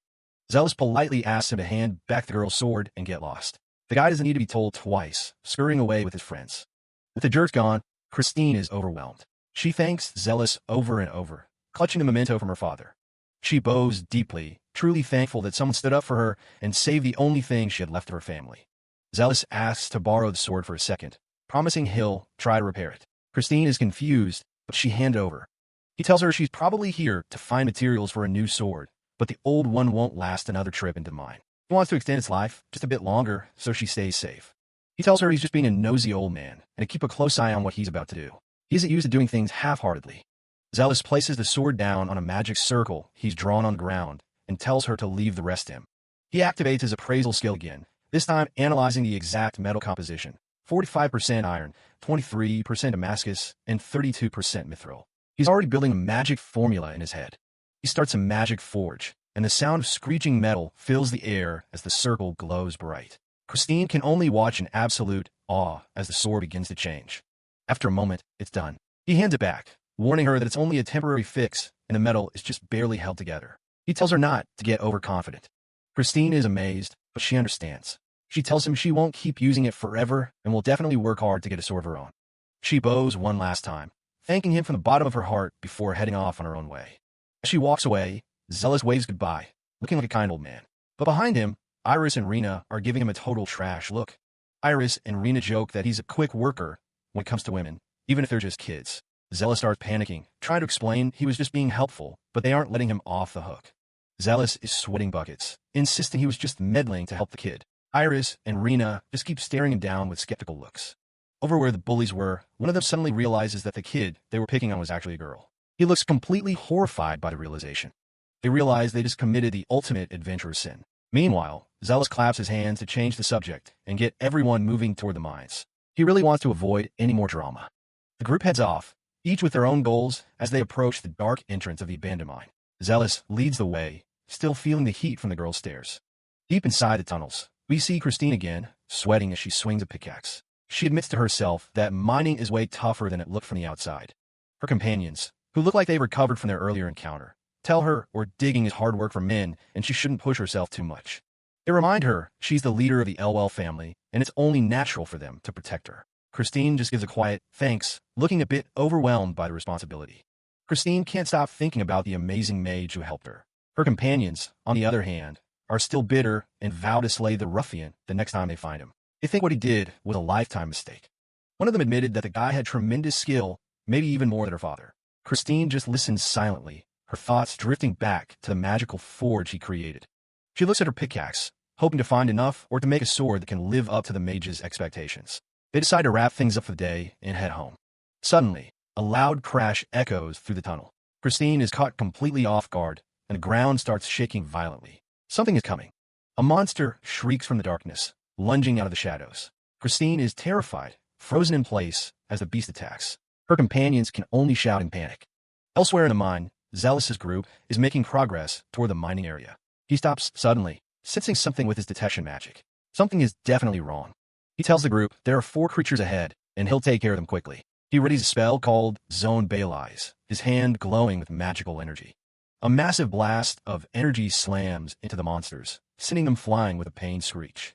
Zealous doesn't even break a sweat, looking completely unbothered by the fight. The group is suddenly surrounded by a pack of kobolds, their snarls echoing through the dark tunnel. The wolf-like creatures brandish bows and primitive weapons, ready to strike. Jean immediately takes charge, shouting for Rena and Iris to get ready. Iris is eager to help, promising to back them up with her magic as they prepare to defend themselves. Zealous remains incredibly calm, telling the girls he'll take care of the enemies higher up while they handle the ones on the ground. The sudden change in his demeanor catches them off guard. Without another word, Zealous leaps into action, his movements a blur as he chants a spell called Wings of the Bird of Darkness. He's closing the distance with the archers in a split second. Zealous is like a force of nature, moving with a grace and speed that seems impossible for a middle-aged mage. He's already in the middle of the pack, focused and ready to strike. He takes down the kobolds one by one with precision strikes. His movements so fast the creatures barely have time to yelp before they're neutralized. It's a masterclass in close-quarters combat. Even when they try to surround him, Zealous just parries their attacks and counters with ease.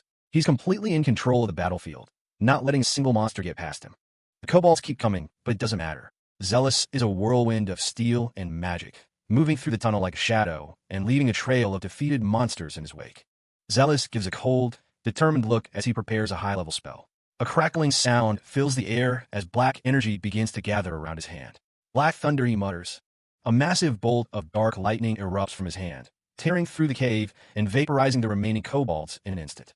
The power behind the spell is absolutely staggering. As the dust settles, the girls are left staring in total shock. Zealous just stands there, perfectly fine, while the corpses of monsters disintegrate around him. The sound of his footsteps is the only thing heard in the silence.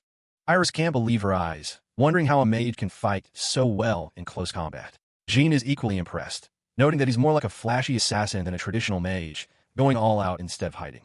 Jean tells everyone to snap out of it, because there are still more monsters coming. Iris looks a bit worried, thinking Zealous might just finish them all off before they even get a chance to act. Another wave of monsters charges in, and Zealous wastes no time, casting Zombies. The area is flooded with magical energy, slowing down the attackers and giving the others a clear opening. Rena and Jean dive into the fray, taking down the weakened monsters with ease. They're putting up a good fight, but the sheer number of creatures is still a bit much to handle. Zealous watches them for a moment, deciding to use this opportunity to let them level up. He stays on guard, however, prepared for the possibility of an ambush from deeper within the cave. Once the battle is finally over, Iris is relieved to see they took care of all of them. Zealous then says something strange. He's going to burn the corpses, even though they're already disappearing. A strange glow fills the room as the monster remains start to vanish into the ground itself. It's a bizarre sight, and even Zealous looks a bit surprised by what's happening. Iris points out the monsters didn't just die. They vanished and left behind magic stones. Zealous realizes what's going on, and his expression turns very serious. I see, he says quietly. Is this dungeon evolving? Zealous explains that the dungeon itself is essentially a field-type monster. Iris is confused by the term, but he starts to break down what's really going on in the mine. He tells them that by absorbing souls or bodies, the dungeon converts them into magical power to summon even stronger demons. It's like the mine is the belly of a giant creature, constantly feeding and growing. He explains that the dungeon provides a magical supply to the demons, allowing them to reproduce endlessly. When they become too numerous, they're released into the open in a phenomenon called a stampede. Iris can only listen in wide-eyed horror. Zealous explains that if they don't clear the lower levels, those demons will eventually swarm the village. The mercenaries are bug-eyed. Jean asks if he's actually serious about going all the way to the deepest part. He just casually mentions they're going to wipe the whole place clean. Iris starts sweating buckets. She begs him to take it easy so he doesn't bring the entire dungeon down on their heads. She tells the others that guys this strong are either worshipped or feared, and she's leaning toward the latter. The group finally reaches the entrance of a dark, jagged tunnel and starts the descent. Deep inside, Zealous stops. He can hear the sound of metal clashing against stone further in. He points the way as a chorus of screams starts echoing through the shafts. They find a group of knights pinned down by spiders. They're frantically shouting for a girl named Christine. Giant, multi-eyed spiders crawl out of the shadows, hissing as they swarm the floor. The girls don't hesitate. Jean yells for Iris to back her up as she rushes into the fray. Iris slams a spider with a rock blast, while Jean cleaves through another one with her sword. The fight's over fast. A knight wheezes out the news that Christine fell down a massive trap hole. Zealous gets a serious look. If she hit the bottom level, they're officially racing against the clock to save her. He stands right at the edge of the pit. The knight says they can't open it, but Zealous has other plans. He just casually steps off the ledge. The girls lose their minds as he disappears into the darkness. Zealous doesn't just fall. He lands on magical platforms like they're stairs, dropping down at his own pace. He looks over the edge and sees a massive cavern floor covered in giant, writhing sandworms. He mutters that this looks like an underground world from some old movie. The worms are everywhere. Then he hears it. A swarm of bats starts shrieking as they circle above him. He spots a splash of red on the rocks. There she is, clinging to the wall. It's Christine. She's huddled on a tiny ledge while the bats dive bomb her from every angle. She tries to cover her head, but the bats are relentless. She knows she can't hold on much longer. Terrified, she calls out for her father to save her as another bat swoops in for the kill. Her grip finally gives out. She slips off the ledge and starts plummeting toward the worms. She screams for her parents, closing her eyes as the floor rushes up to meet her. Thinking she's about to become worm food, she prepares for the end. Suddenly, she feels a thud and a pair of arms catching her midair. Zealous caught her. He's just standing there on a floating magic circle, looking totally unbothered. He looks her in the eye and tells her it was a nice catch, though he almost didn't make it. Christine is staring at him in total shock. He tells her to quit moving around before they both fall. He brings her down to solid ground and checks for injuries, mentioning that her friends are worried sick. She stammers out a thank you and asks for his name. He just tells her to call him Zealous. He looks at the worms and decides they need to be eradicated. Christine has no idea what that word actually entails. Zealous tosses a magic cube into the air and calls out his Purgatory Flame Destroyer spell. The entire cavern vanishes behind a massive wall of fire that incinerates everything in a split second. The worms are toast, but now the heat is so intense that Zealous realizes they might actually melt. He quickly throws up 50 layers of ice walls to keep them from being cooked alive. Even with the ice, it's still way too hot. He uses Gaia control to force the rocks to cool down. The heat is so high that the cavern floor literally starts to melt into liquid stone. To put out the fire for good, he unleashes Cositis to flash freeze the entire area. He tops it off with a wind spell to cool the air. Christine stands there, jaw dropped at the overkill. After the massive blast of fire and ice, the dust starts to settle in the cavern. The ground is still sizzling and melting from the sheer intensity of the spell. Zealous looks back at the smoking crater and wonders if he might have overdone it just a little. Christine is staring at him with her jaw on the floor. She realizes that kind of eradication magic shouldn't even exist yet, and she demands to know who he actually is. Zealous gets a distant look in his eyes. He's been called the Eradicator before, and it seems that title followed him even to this world. He just sighs and plays it off, telling her he's just a boring, unemployed old man. He suggests they finally head back up to the surface, but Christine points out they're miles underground with no way out. Zealous doesn't care about gravity. He just scoops her up and takes off on a magic circle, leaving her screaming as they fly through the air. A bit later, they're walking through the upper tunnels. Christine starts moping about how weak she is and how she'll just get in his way. Zealous asks why she doesn't just use magic. She tells him she knows the spells, they just never actually work for her. He realizes her problem is a lot like one of his old students. He asks if she'd actually like to be able to use it. He pulls out a scroll and says he's tweaked the logic of a basic spell to make it easier to cast. He tells her it's worth a shot since things down here are pretty much life or death anyway. She takes a deep breath and recites the chant for a simple light spell. A small flame appears right in her hand. She's absolutely stunned that it actually worked. Zealous smirks, mentioning that he taught the exact same thing to another student he used to have. Their training session is interrupted when a massive level 103 war ant crawls out of the darkness, clicking its giant mandibles. Zealous casually asks if she wants to take a crack at it, since it's only a single monster. Christine is practically vibrating with fear at the level gap. He pulls out a sleek katana and tells her to use it. It's a magically remodeled sword he designed himself. He hands it over, and she nearly drops it from the weight. He tells her he'll pin the monster down so she can get a clean hit. He flashes a plasma blind spell to stun the ant, and Christine charges in with everything she's got. She swings the heavy blade, and the impact triggers a massive explosion that rocks the entire tunnel. The monster is completely vaporized. The sword is so sharp and powerful it can cut through metal like it's nothing. Christine is left shaking from the raw power she just unleashed.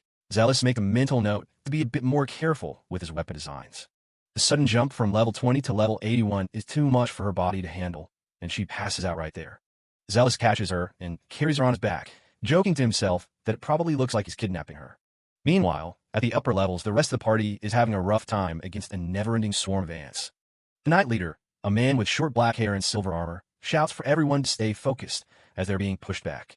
The Knights are terrified that something happened to Christine down in the lower depths. Iris jumps in and blasts the swarm with an aqua jet to give them some breathing room. Jean and Rena join the defensive line. Jean tells them to concentrate on what's in front of them, or they're dead meat.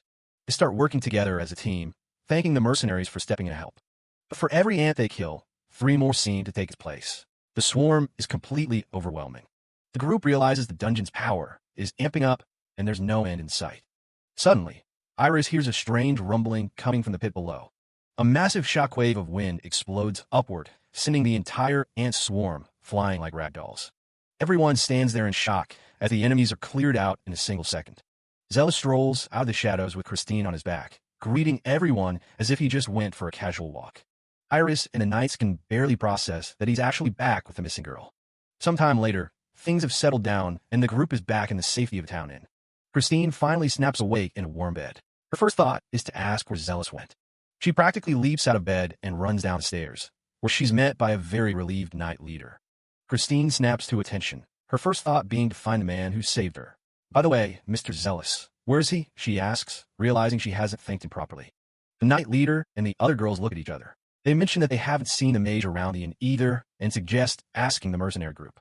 Rena and Jean, sitting at a nearby table, drop the news. He went back home last night, they say casually, shocking everyone else. It's at least half a day's walk to the next town, Sander. Jean chuckles, knowing Zealous can take care of himself even if bandits show up. Christine's heart sinks. He saved her life and taught her magic, yet she didn't get a chance to say a single word of gratitude. The Night Leader tries to comfort her, but the mercenaries tell her not to be too hard on herself.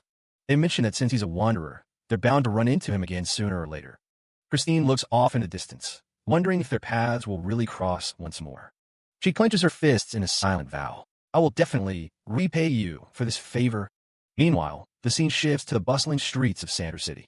Zealous is walking around, whistling a tune. He's thinking about how much those magic stones from the dungeon will sell for and plans to buy a dryer and a cold cellar. He gets an excited look on his face. Once he has the equipment, he can finally introduce a proper rice culture to this world. Egg on rice, here I come. He decides to stop by the local church first, his bag full of goodies. Suddenly, he hears screams coming from the forest path. It's just the local kids holding up some wriggling mandragoras and scaring the daylights out of a young girl. They're thrilled to see the old man back. Zealous hands out some fried bread as gifts, and the children cheer with joy. Lazarus, the kind-hearted nun, steps out of the church, her eyes widening in surprise. "Mr. Zealous." She rushes over with a worried expression, asking if he's hurt and welcoming him home. Zealous is momentarily stunned by her genuine concern, his face flushing slightly. He thinks back to his previous world, where he was always alone with no one to greet him at the end of the day. It's nice when someone welcomes you back. He gives a humble bow, apologizing for worrying her and officially announcing his return. Lazarus smiles warmly, saying she's always happy to help him with anything. Zealous can't help but tease her, saying he'd be thrilled if a beautiful woman like her approached him. She blushes and tells him to stop picking on her, but the atmosphere between them remains sweet as he takes his leave. As Zealous walks away, the kids peek from the church, teasing Lazarus that she's clearly in love. She just watches him go, relieved he's safe. We start at the Istam Magic Academy, a prestigious school with 3 centuries of history. Celestina rolls up to the gates, looking pretty miserable about being back. Her maid, Mishka, tells her she'd better get ready for the term. As soon as she steps out, the gossip starts. The other students are already mocking her as the incompetent girl who's returned. They whisper about how she only got in because of her father's connections. Celestina just keeps walking, trying to ignore them.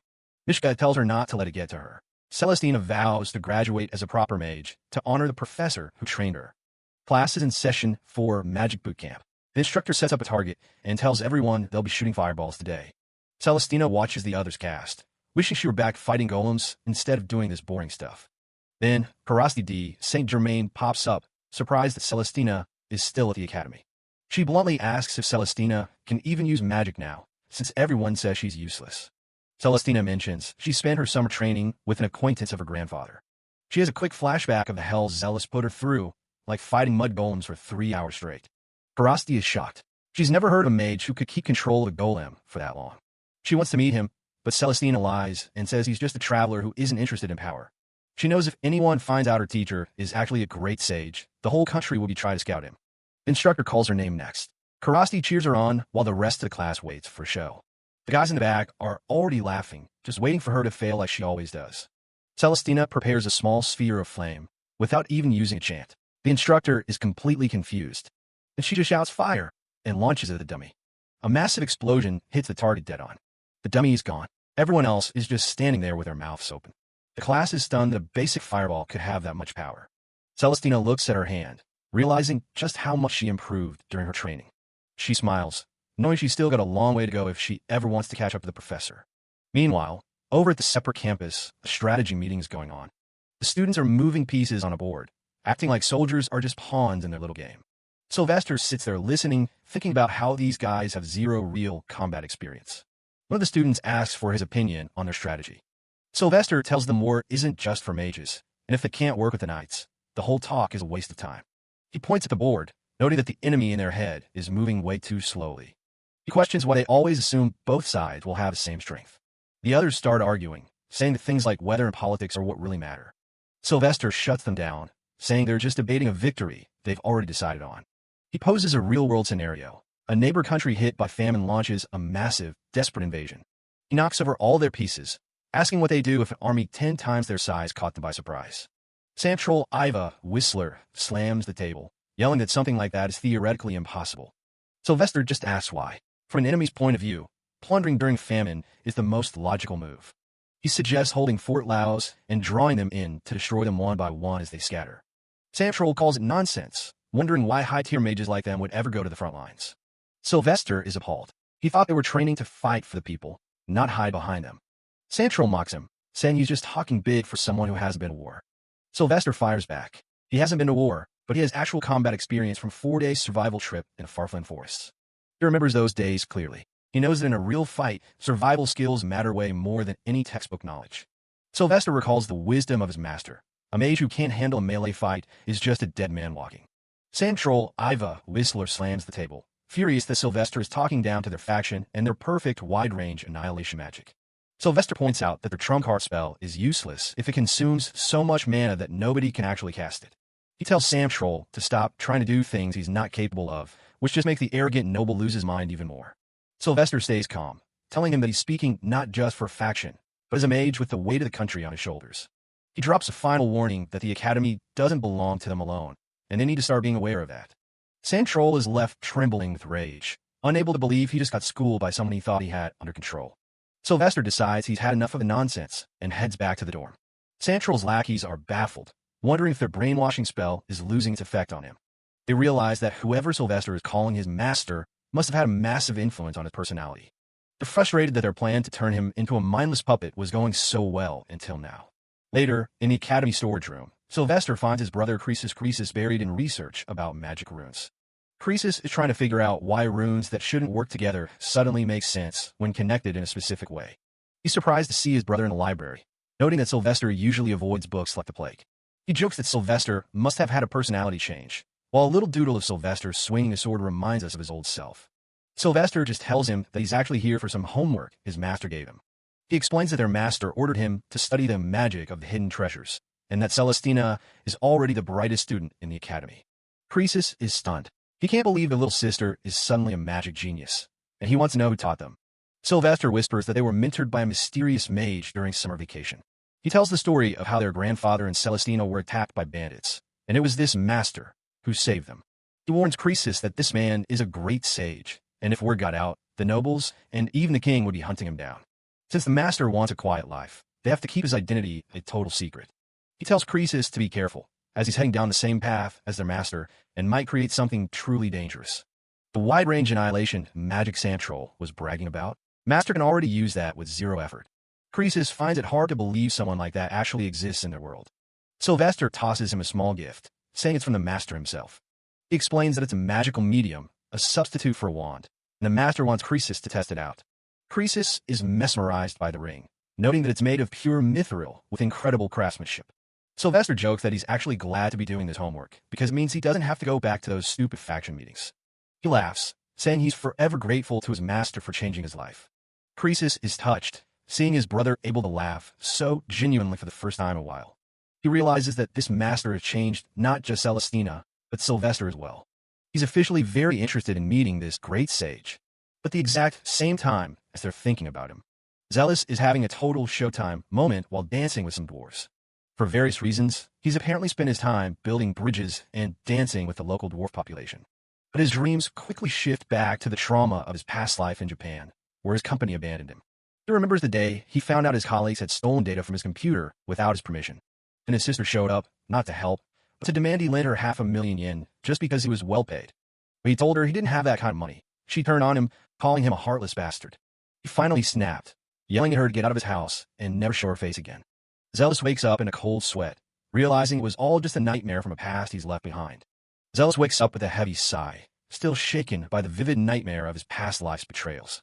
Trying to clear his head, he heads out to the fields, using wind cutter magic to harvest crops with effortless precision. The local orphans arrive to help, fascinated by the strange wooden threshing machine Zealous has set up. Lazarus looks at the harvested stalks skeptically, wondering if this rice weed is actually edible. Zealous inspects the grain, realizing he'll need to do some serious sorting while a mysterious girl plays enthusiastically with a machine in the background. He promises the kids a feast at the dining hall if they help him carry the harvest back. Lazarus teases him for bribing them with food, but the kids are already cheering for the meat they're about to eat. Zealous is just happy that the harvest is stable, already imagining the egg on rice and sake he can eventually make. They all head toward the dining hall, the children's stomachs growling with anticipation. Lazarus introduces a new face, a beautiful blonde elf who's been living at the nursing home. Zealous asks if she's a high elf, and Lazarus explains they kept her hidden because slave traders would pay a fortune for her. Elves are a rare and prized race, often hunted by those looking to profit from their extraordinary value. The girl, Keed Hafen, formally introduces herself with a polite bow. She senses Zealous's hidden strength and immediately asks the plain mage for his guidance.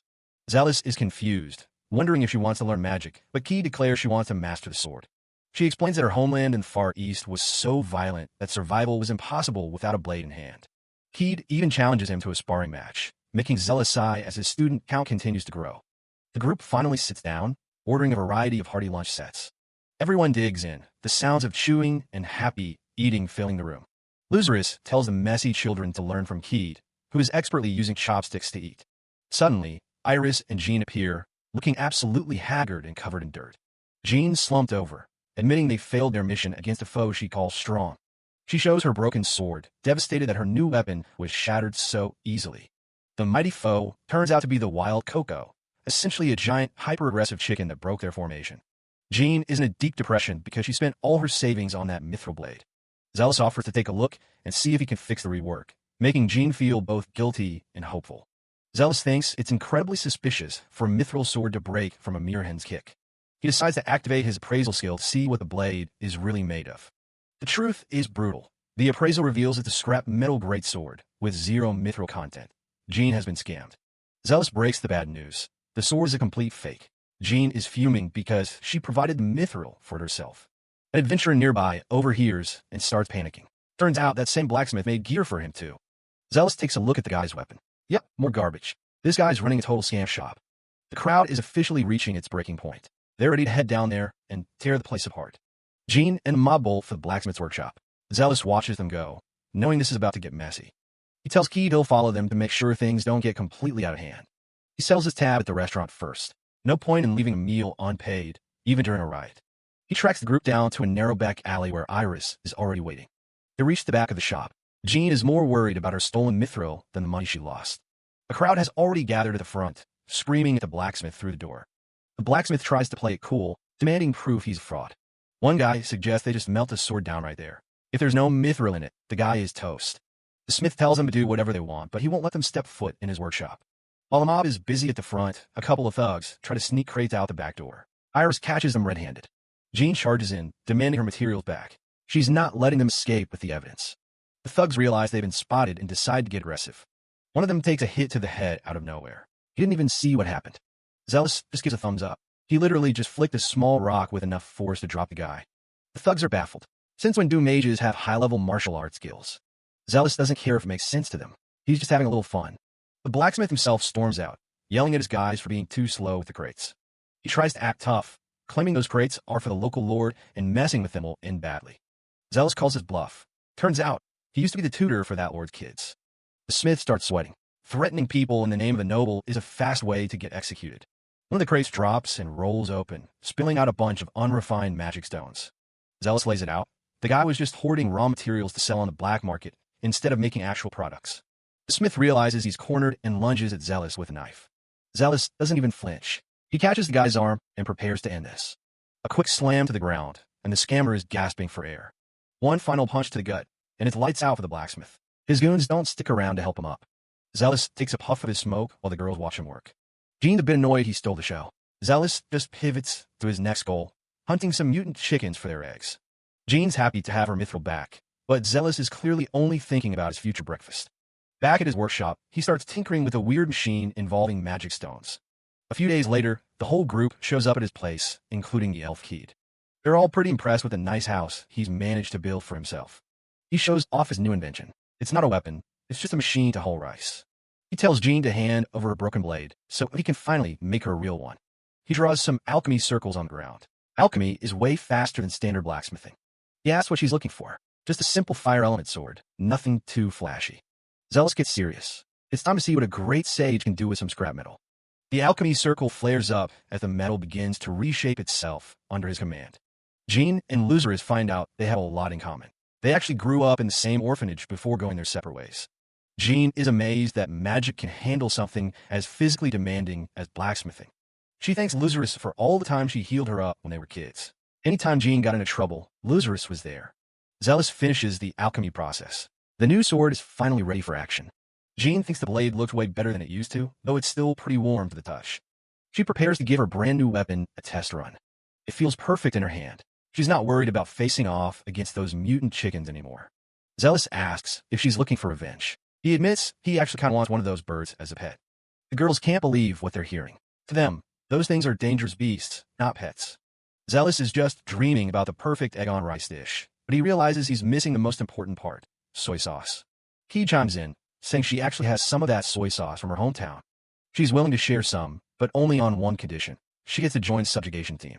Losers tries to talk them out of it, thinking it's too dangerous to go out fighting monsters just for a condiment. Keed is determined to test her skills and see a strong man like Zealous in action. Zealous tells the worried nun that it's just a chicken hunt. It'll be totally fine as long as he's there. They decide to head out immediately while everyone else watches the odd group with a bit of concern. They arrive at a poultry farm on the outskirts of center. It seems quiet enough for now. Jean explains that the client's egg business went south when the chickens turned violent and grew out of control. A loud bang echoes from the farm. Something just came crashing down with a lot of force. They find the client, a bald guy, buried under some wreckage. He's lucky he wasn't killed. Key can feel a powerful presence nearby. The idea of a strong opponent is already getting her blood boiling. The owner isn't interested in pets. He just wants those birds gone before they wreck the rest of his farm. Zealous identifies the specialized mutants, Slash Cocos, Sniper Cocos, and Huge Grappler Coco. These birds have evolved into a much higher level species that nobody in the area has ever heard of before. A chicken lands a heavy blow on an armored knight, proving they aren't just normal poultry. Zealous says he'll happily take the birds off the owner's hands. Heed is ready to lead the charge. She faces off with a Slash Coco that's ready to slice her up with its wings. Their blades clash in a flurry of sparks. This bird is legit. It can actually parry. Keed realizes the chicken's feathers are incredibly tough, like natural armor. It's not going down easily. She goes into a high-speed exchange, parrying every wing blade strike that comes her way. She has to respect the bird's skill. If it were a man, it'd probably be a renowned warrior. The chicken lets out a loud cry as they continue their intense high-speed duel. It's almost like they're actually talking to each other through the language of their blades. They both back off for a moment, catching their breath and looking for an opening. Jean watches from the side, acknowledging that the high elf is definitely a high-level warrior. Suddenly, the Sniper Coco joins the fight, firing a projectile right at Keed. Zealous spots the threat immediately. He knows those snipers don't stay in one place for long. He flicks a small stone with perfect timing, intercepting the shot mid-air. The pebble hits the sniper chicken hard, sending it tumbling out of its hiding spot. Jean is shocked. Zealous basically predicted where the bird was moving before it even took the shot. Keed resets her stance. No hard feelings, regardless of who ends up winning this duel. She lunges back in for round 2, ready to push this battle to its conclusion. Keed lunges in for another strike, but the Slash Coco parries her perfectly with a loud, metallic clang. The sheer force of the impact sends Keed flying back. Zealous is there in an instant to catch her as she loses consciousness. Luzerus rushes over, terrified that the elf was seriously hurt. Zealous tells them to focus on her. He'll take care of the rest of the birds. The flock's leader, the massive grappler Coco, steps forward. This thing is clearly on a whole different level of power. Zealous would really prefer not to use excessive force on something he wants as a pet, but this chicken only speaks the language of violence. The bird lunges with incredible speed, but Zealous is ready for it, meeting its attack with a solid block. He realizes he's going to have to be more careful than usual. Iris calls out to him, sensing the shift in the air. Zealous activates his Fist God skill, his presence becoming sharp and intense as he drops into a martial arts stance. "I'm coming," he says quietly, before disappearing in a blur of speed. A barrage of high-speed blows trade between the two. Iris and Jean watch in shock. This chicken is actually going toe-to-toe with Zealous. Surprisingly, the bird looks like it's actually enjoying itself, thrilled to have finally found someone this strong. The bird lets out a defiant crow, basically telling him that warriors only follow the strong. Zealous is more than happy to show it what he's got. They continue their mid-air duel, trading heavy hits that echo across the entire farm. The speed of their exchange is almost impossible to follow as punches and kicks fly in every direction. Zealous spots a momentary opening. "You're unguarded on your sides," he shouts, moving in to finish it. A final, massive blow lands squarely, and a long-fought battle finally comes to an end. Phew! Zealous takes a moment to catch his breath and pat his hands clean. It's over. To everyone's absolute shock, the entire flock of chickens immediately drops into a deep bow of submission. Zealous is a bit taken aback by their reaction. "Is this your way of telling me that you'll follow me?" The Grappler Coco makes it official, asking him to be their new teacher. Zealous is fine with it, as long as they keep the eggs coming. Keed wakes up to see the once ferocious beasts acting like well-trained pets. She's completely stunned by Zealous's power. Her eyes light up with excitement. This is exactly the kind of adventure she was hoping for when she joined up. Zealous sighs, realizing his student count just went up on an entire flock of chickens. But for the sake of his eggs, it's worth it. As he's thinking, he notices a single glowing strand of hair caught on his fingers. It's from Keed. He must have snagged it when he caught her earlier. A high elf's hair is an incredibly valuable item for any alchemist. He starts imagining all the high-level potions and items he could make with this. His inner sage is already hard at work. He gets so caught up in his plans that he completely zones out, a weirdly intense look on his face. Iris snaps him out of it, telling him to stop being weird so they can head back to church. Yeah, let's go, he mumbles. They all walk home together, followed by a neat line of mutant chickens. At least breakfast is going to be amazing tomorrow. The student rubs his head, frustrated that he can't make any sense of the magic formula in front of him. He lets out a loud groan, completely overwhelmed by the mountain of research papers and magic circles cluttering his desk. His master gave him the task of improving hidden treasure magic, but the job is turning out to be an absolute nightmare. He explains to his classmate, Celestina, that trying to fix a spell without knowing the mechanics is like trying to fix a clock from scratch. While they're stuck in the hall of the Ister Institute, someone approaches and asks why they look so troubled. It's an old acquaintance named Croesus, and Celestina is shocked to see how much he's changed since their last meeting. Croesus takes a look at their assignment and asks what on earth they've been trying to accomplish. The student vents his frustration, explaining that they can barely even decipher the spells, let alone improve them. He stares blankly at the magic circles, wondering why their master would even give them such an impossible assignment. Croesus goes quiet for a moment, deep in thought as he examines the notes the two have compiled. He gives them some straightforward advice. They need to go back to the basics and review their techniques thoroughly. He suggests it would be more productive to focus on other types of magic instead of wasting time here. The truth finally clicks. Their master gave them the impossible task just to trick them into studying the basics first. The student realizes his master has a bit of a terrible personality for playing them like that. He's annoyed at being tricked, but Croesus points out that research results are never easy to produce. Croesus picks up a spell and notes that its weight has been significantly reduced to an elementary level. The young man admits he was trying to streamline the flow of multiple equations, but couldn't get them to mesh. Croesus is so impressed that he wants to write a letter to the great sage immediately to show off their work. He lets out a weary sigh, admitting he's starting to regret not coming back home earlier this summer. Suddenly, a girl with animal ears named Irene bursts in, yelling at Croesus for skipping out on his cleaning duties. Irene introduces herself as Croesus's sister and mentions she's already heard plenty about the duo.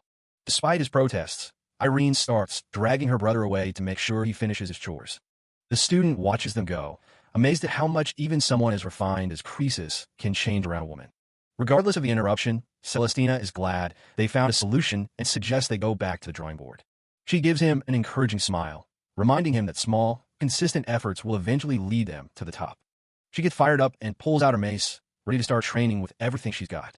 She mentions that the annual field training is coming up soon and they need to be prepared. She's genuinely looking forward to it, especially since she can finally fight now that she's mastered some magic. She playfully warns him that she won't be losing to him when the training finally starts. The scene shifts to the imposing exterior of the Ister Institute of Magic High School. Inside, the Association of Tactical Theory is in session, with students debating different war strategies. A student named Sam Troll is getting called out for a reckless plan that treats soldiers like they're disposable. Sam Troll slams the table in a rage, demanding to know what's so wrong with his perfect strategy. The others argue that his plan is far too risky and relies on a type of magic that hasn't even been proven. His idea is to send knights and mercenaries in head-on, while mages use massive spells to wipe out whatever's left. The other students ridicule the plan, noting that it assumes the enemy is completely incompetent and predictable. They flatly reject the strategy, calling it a set of poor assumptions rather than an actual tactic. Sam Troll tries to pull rank. The student reminds him that his noble status means nothing within these walls. He clenches his teeth, telling them they simply don't understand what a realistic strategy looks like. The rest of the group remains unconvinced, agreeing that wasting forces is never a viable course of action. They tell him point-blank that he's failing to account for the fact that their enemies are human beings with their own tactics. Sam Troll is left trembling with fury as the sounds of the other students' chatter fill the room. The meeting of the Tactical Studies group finally wraps up for the day, and the members start to clear out. Sam Troll is left alone at the table, trembling with rage as he slams his fist down in frustration.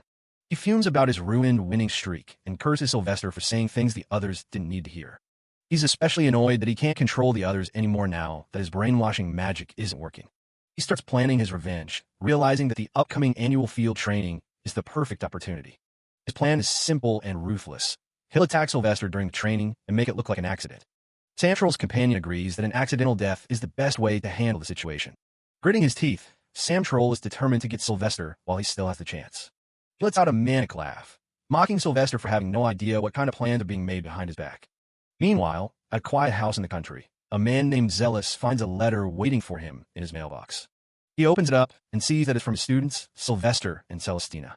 They tell him they decided to rethink their basic magic spells from scratch, which clearly pleases him. He reads further as Celestina explains they've laid out the groundwork and hope to clear their assignment soon. Zealous smiles, thinking to himself that seeing his students do well is the best part of being a tutor. He notices a crinkled, scribbled letter and wonders if it's another message from Croesus.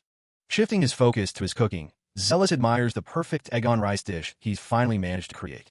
He takes a bite and savors it, but quickly realizes that something is a bit off with the balance. He's shocked to find the egg is so rich that it's completely overpowering the flavor of the soy sauce. He realizes he'll need to make a better soy sauce to match eggs of this caliber, but his musings are interrupted by a knock at the door. He finds a refined older man standing there, who introduces himself as Dandis, the butler of the Salstia family. Dandis explains that his master, the father of Sylvester and Celestina, has insisted that Zealous come for a visit.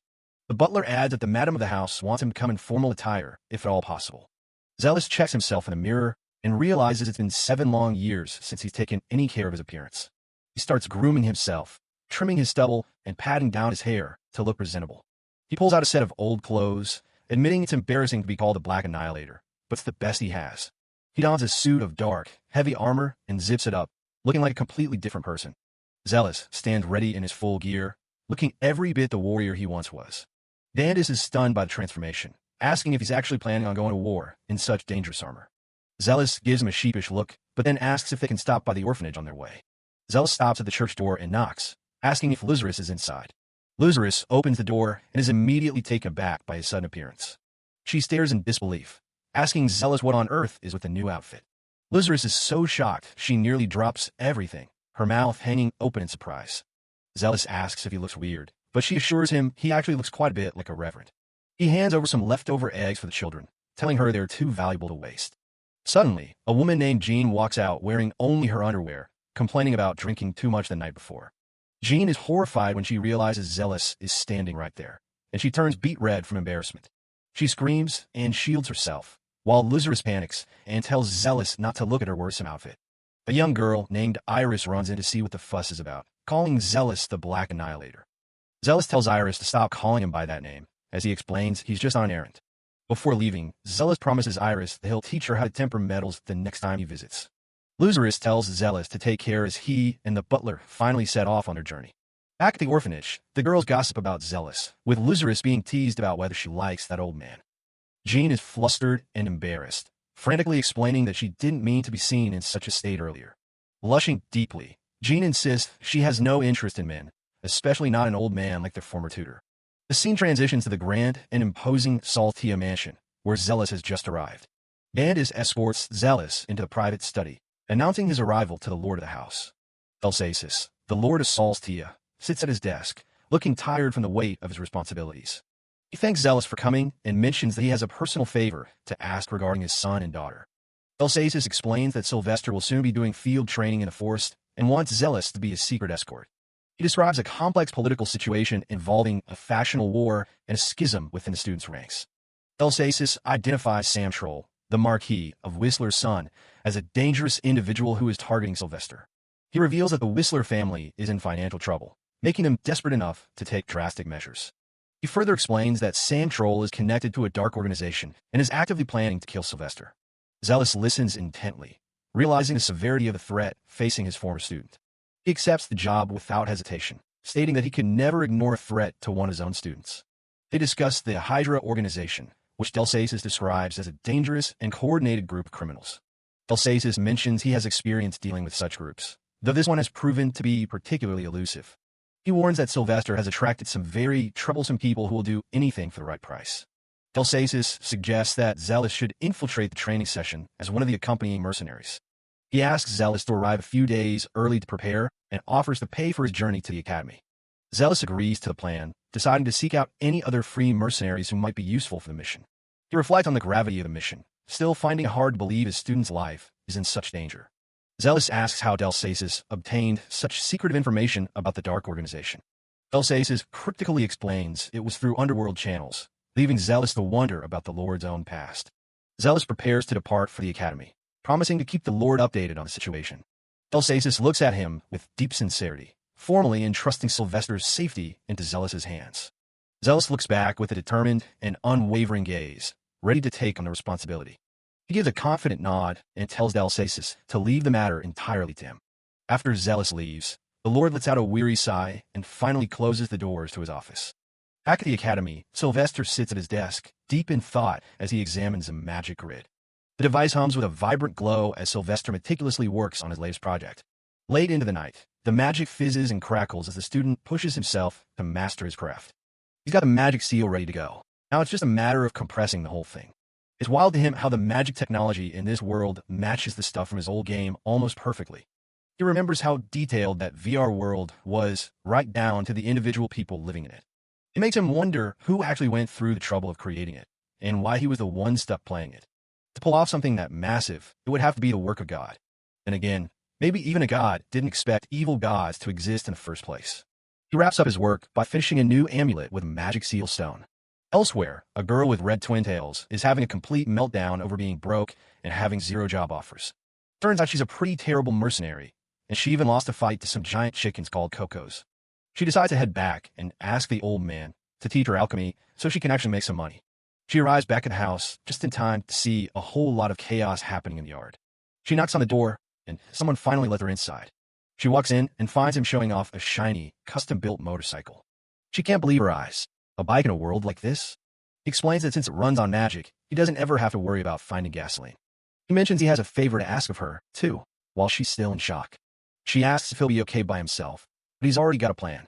He points out his new bodyguards, a pack of those giant chickens, and they look ready for a fight. They look so aggressive that he's actually worried they'll forget their duties and just start a brawl with the demons. Since she brought her own medicinal herbs, she asks him to teach her some simple recipes. He agrees, thinking it's a good way for her to make some money by selling medicine and magic stones. They get right to work, and she starts pouring the ingredients to brew the mixture. She pulls off. She successfully creates wound-healing medicine and even gains the concoction skill. Meanwhile, he's back on his bike, looking pretty satisfied with how things turned out. Over at the Eastern Magic Academy, a student named Celestina makes her way through the halls. She clutches her textbook tight as she walks, seemingly focused on her own world. Even in the library, she sits alone, buried in her research. The other students whisper and keep their distance, which makes her feel more than a little lonely. They've started calling her a genius girl because of her magic, but that talent just seems to alienate everyone else. Suddenly, she hears a loud commotion coming from outside the library. She finds a group of girls bullying a beastwoman student, pinning her down with a force-bind spell. Celestina recognizes the spell immediately and notices the girl's ears. She's from the Hound clan. The bullies mock her for not using magic to break free, while Celestina watches from the shadows, hidden by a mirage curtain. They keep laughing, telling her she stinks like a dog and doesn't belong at the academy. Celestina thinks back to what her professor told her about how beastmen use magic. The professor had explained that the textbooks are actually wrong, and beastmen use magic all the time. He described it as body enhancement magic, where they circulate power internally to boost their physical strength. He even offered to teach her more about it, if she was interested in learning. Seeing the girl struggle, Celestina realizes the beast woman already has the power. She just doesn't know how to channel it. The bullies call the girl trash and tell her she should just disappear from the school. Celestina steps out and starts coaching the girl, telling her to gather the magic around her navel and knead it into a ball. She tells her to feel the heat rise from her stomach and let the magic flow through every single inch of her body. The beast woman student, Olna Raha, is still pinned down, but she's finally starting to find her focus. She asks herself if she can really pull this off as she stares down her bullies. With a sudden burst of power, she snaps the magic bonds holding her, catching everyone off guard. She stands tall, amazed at how easy it was to break the spell once she knew the trick. She turns to her bullies with a confident grin, telling them it's officially payback time. Her expression turns cold as she warns them that she could kill them without breaking a sweat. Suddenly, she catches a scent and demands that whoever is hiding show themselves immediately. Celestina drops her invisibility spell and steps out, which sends the group of bullies into a panic. She doesn't hold back, lecturing them about how using force to oppress others only invites their own destruction. She turns to Ulna with some encouragement, telling her that everyone starts out weak before they get strong. Celestina explains that beastmen are naturally gifted at channeling magic into their bodies to boost their physical power. She calls the bullies a disgrace to their country, and they're so shaken they can barely speak. The lead bully realizes that crossing Celestina means dealing with some of the most powerful mages in the world. Terrified, the girls bolt for it, screaming that they aren't ready to die today. Ulna is genuinely impressed that Celestina managed to scare them off with just a few words. She's incredibly grateful for the help and for the advice on how to fight back using her heritage. Ulna is so eager to repay the favor that she practically begs Celestina to give her task. Celestina takes her up on it, asking if she'd like to team up for the live training session next week. Ulna promptly introduces herself, admitting she's a bit of a dropout, but promising to make Celestina proud. She mentions she was raised by a man named Serga Zephin, which immediately catches Celestina's attention. It turns out her guardian is the famous mage known as the Daylight Lantern. Celestina starts to wonder if she can finally talk openly about her professor with someone like Ulna. Ulna is still amazed by Celestina's magic and asks who on earth taught her how to be so strong.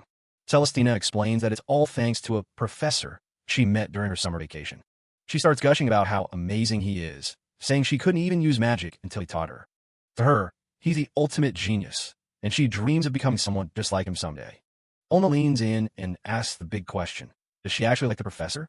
Celestina completely loses it, blushing red while insisting she just has a massive amount of respect for him. Suddenly, a voice from behind startles them both, asking if they're having a friendly chat about love.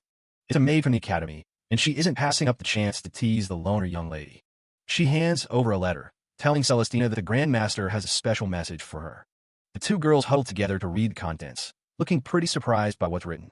Later that day, in the library, two students are catching up on some work and discussion. The brown-haired student tries to stay positive, telling his friend they can still make it to the training. The student with glasses, Croesus, is more interested in using his materials for another research project. He complains about his room being a mess, which he blames on the garbage other people leave around. He's a total research nerd, even finding satisfaction in checking out things like chimera poison. Celestina bursts in out of breath, looking like she's in a total state of panic. She drops the bombshell: the professor is going to be a bodyguard for the upcoming live training. The guys are stunned, wondering why her father would ask him of all people to step in. Croesus starts to get nervous, having heard that the professor can be absolutely relentless when he wants to be. His friend tells him to stop worrying, betting that the two of them will actually hit it off. Croesus continues his monologue, emphasizing that research is the only thing that actually matters to him. Miska suddenly appears out of thin air, scaring Sylvester half to death as she delivers the news of the Master's arrival. Croesus is ecstatic to hear about the great sage's latest magic tools, while Miska notes that Zealous will be arriving shortly. The news that the professor made the journey in just 3 hours has Croesus geeking out over the mechanics of his mobility device. Sylvester is stressed about an upcoming meeting, while Celestina is focused on her promise to teach Shasta Rail some magic. Miska takes charge of the situation, deciding that she and Croesus will be the ones to go and meet Master Zealous. Sylvester encourages Croesus to use this chance to finally introduce himself to the man he admires so much. Croesus is all in, already planning out all the technical questions he wants to grill the Master about. Miska tells Croesus he needs to change his clothes first, but he's already buried in the clutter of his messy room.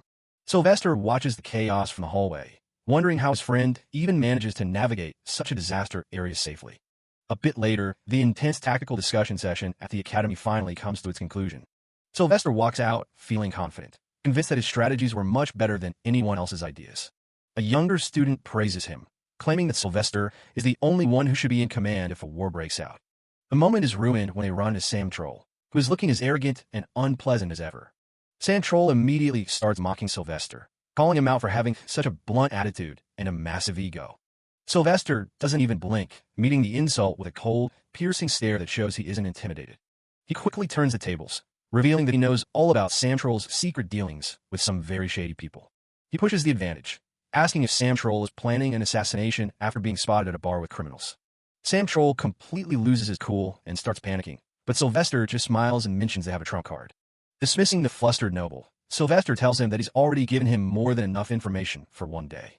To himself, Sylvester can't believe how easily the guy fell for the bluff, making a total fool of himself in the process. He tells the group to enjoy their freedom while it lasts, because execution is the only thing waiting for them in the end. He drops a final truth bomb. His higher royal ranking gives him the authority to dispose of them whenever he feels like it. Sam Troll is left in a state of pure shock, his eyes wide with terror as he realizes just how much trouble he's in. Sylvester's friend is a bit freaked out by the intensity of the exchange, but Sylvester just tells him to keep walking. Sam Troll's allies are starting to sweat, realizing they completely underestimated the information network of the Solstia household. Sam Troll desperately tries to convince himself that it's all just a bluff, and that there's no way Sylvester has any real proof. His companion is already checking out, realizing that staying by Sam Troll's side is going to end in nothing but regret. In a moment of sheer desperation, Sam Troll decides that if he's going to fall, he's going to take Sylvester down with him. Nearby, a subtle crackle of magic signals that someone is preparing to make a very big move. Master Zealous, the legendary professor, adjusts his hat with a confident smirk, deciding it's finally time to go help his apprentice. Zealous shows off his latest creation, the magical automatic two-wheeled Bike Harry Thunder, the 13th edition. Iris and the girls look on with a mix of awe and confusion while the giant Cocos stand by, ready to move. Zealous is hyped and ready to set off on his mission to protect the academy students. They arrive at Hubport Season, where the scale of the ships and the docks is pretty impressive.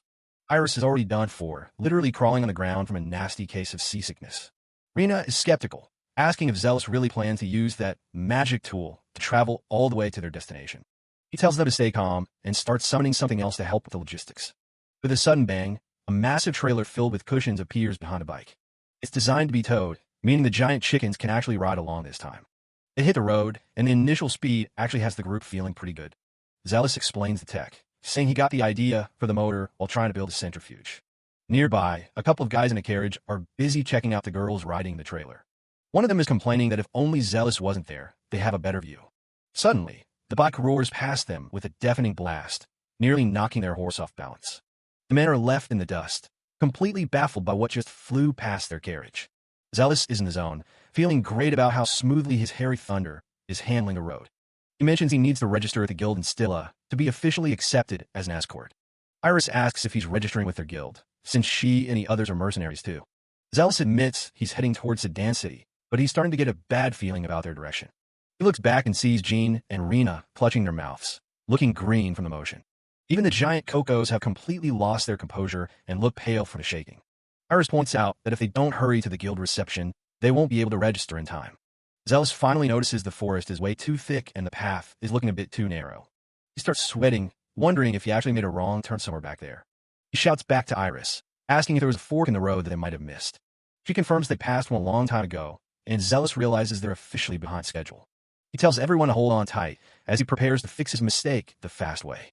He pulls a violent, high-speed U-turn that sends a trailer, and everyone in it, skidding across the dirt. Iris is the only one having fun, comparing the crazy turn to a roller coaster ride. Zealous apologizes, but says he has to pick up the speed now to make up for lost time. He leaves a massive circular skid mark on the road as he blasts back toward the correct path. They finally reach the gates of Stilla City, though the silence from the trailer is a bit concerning.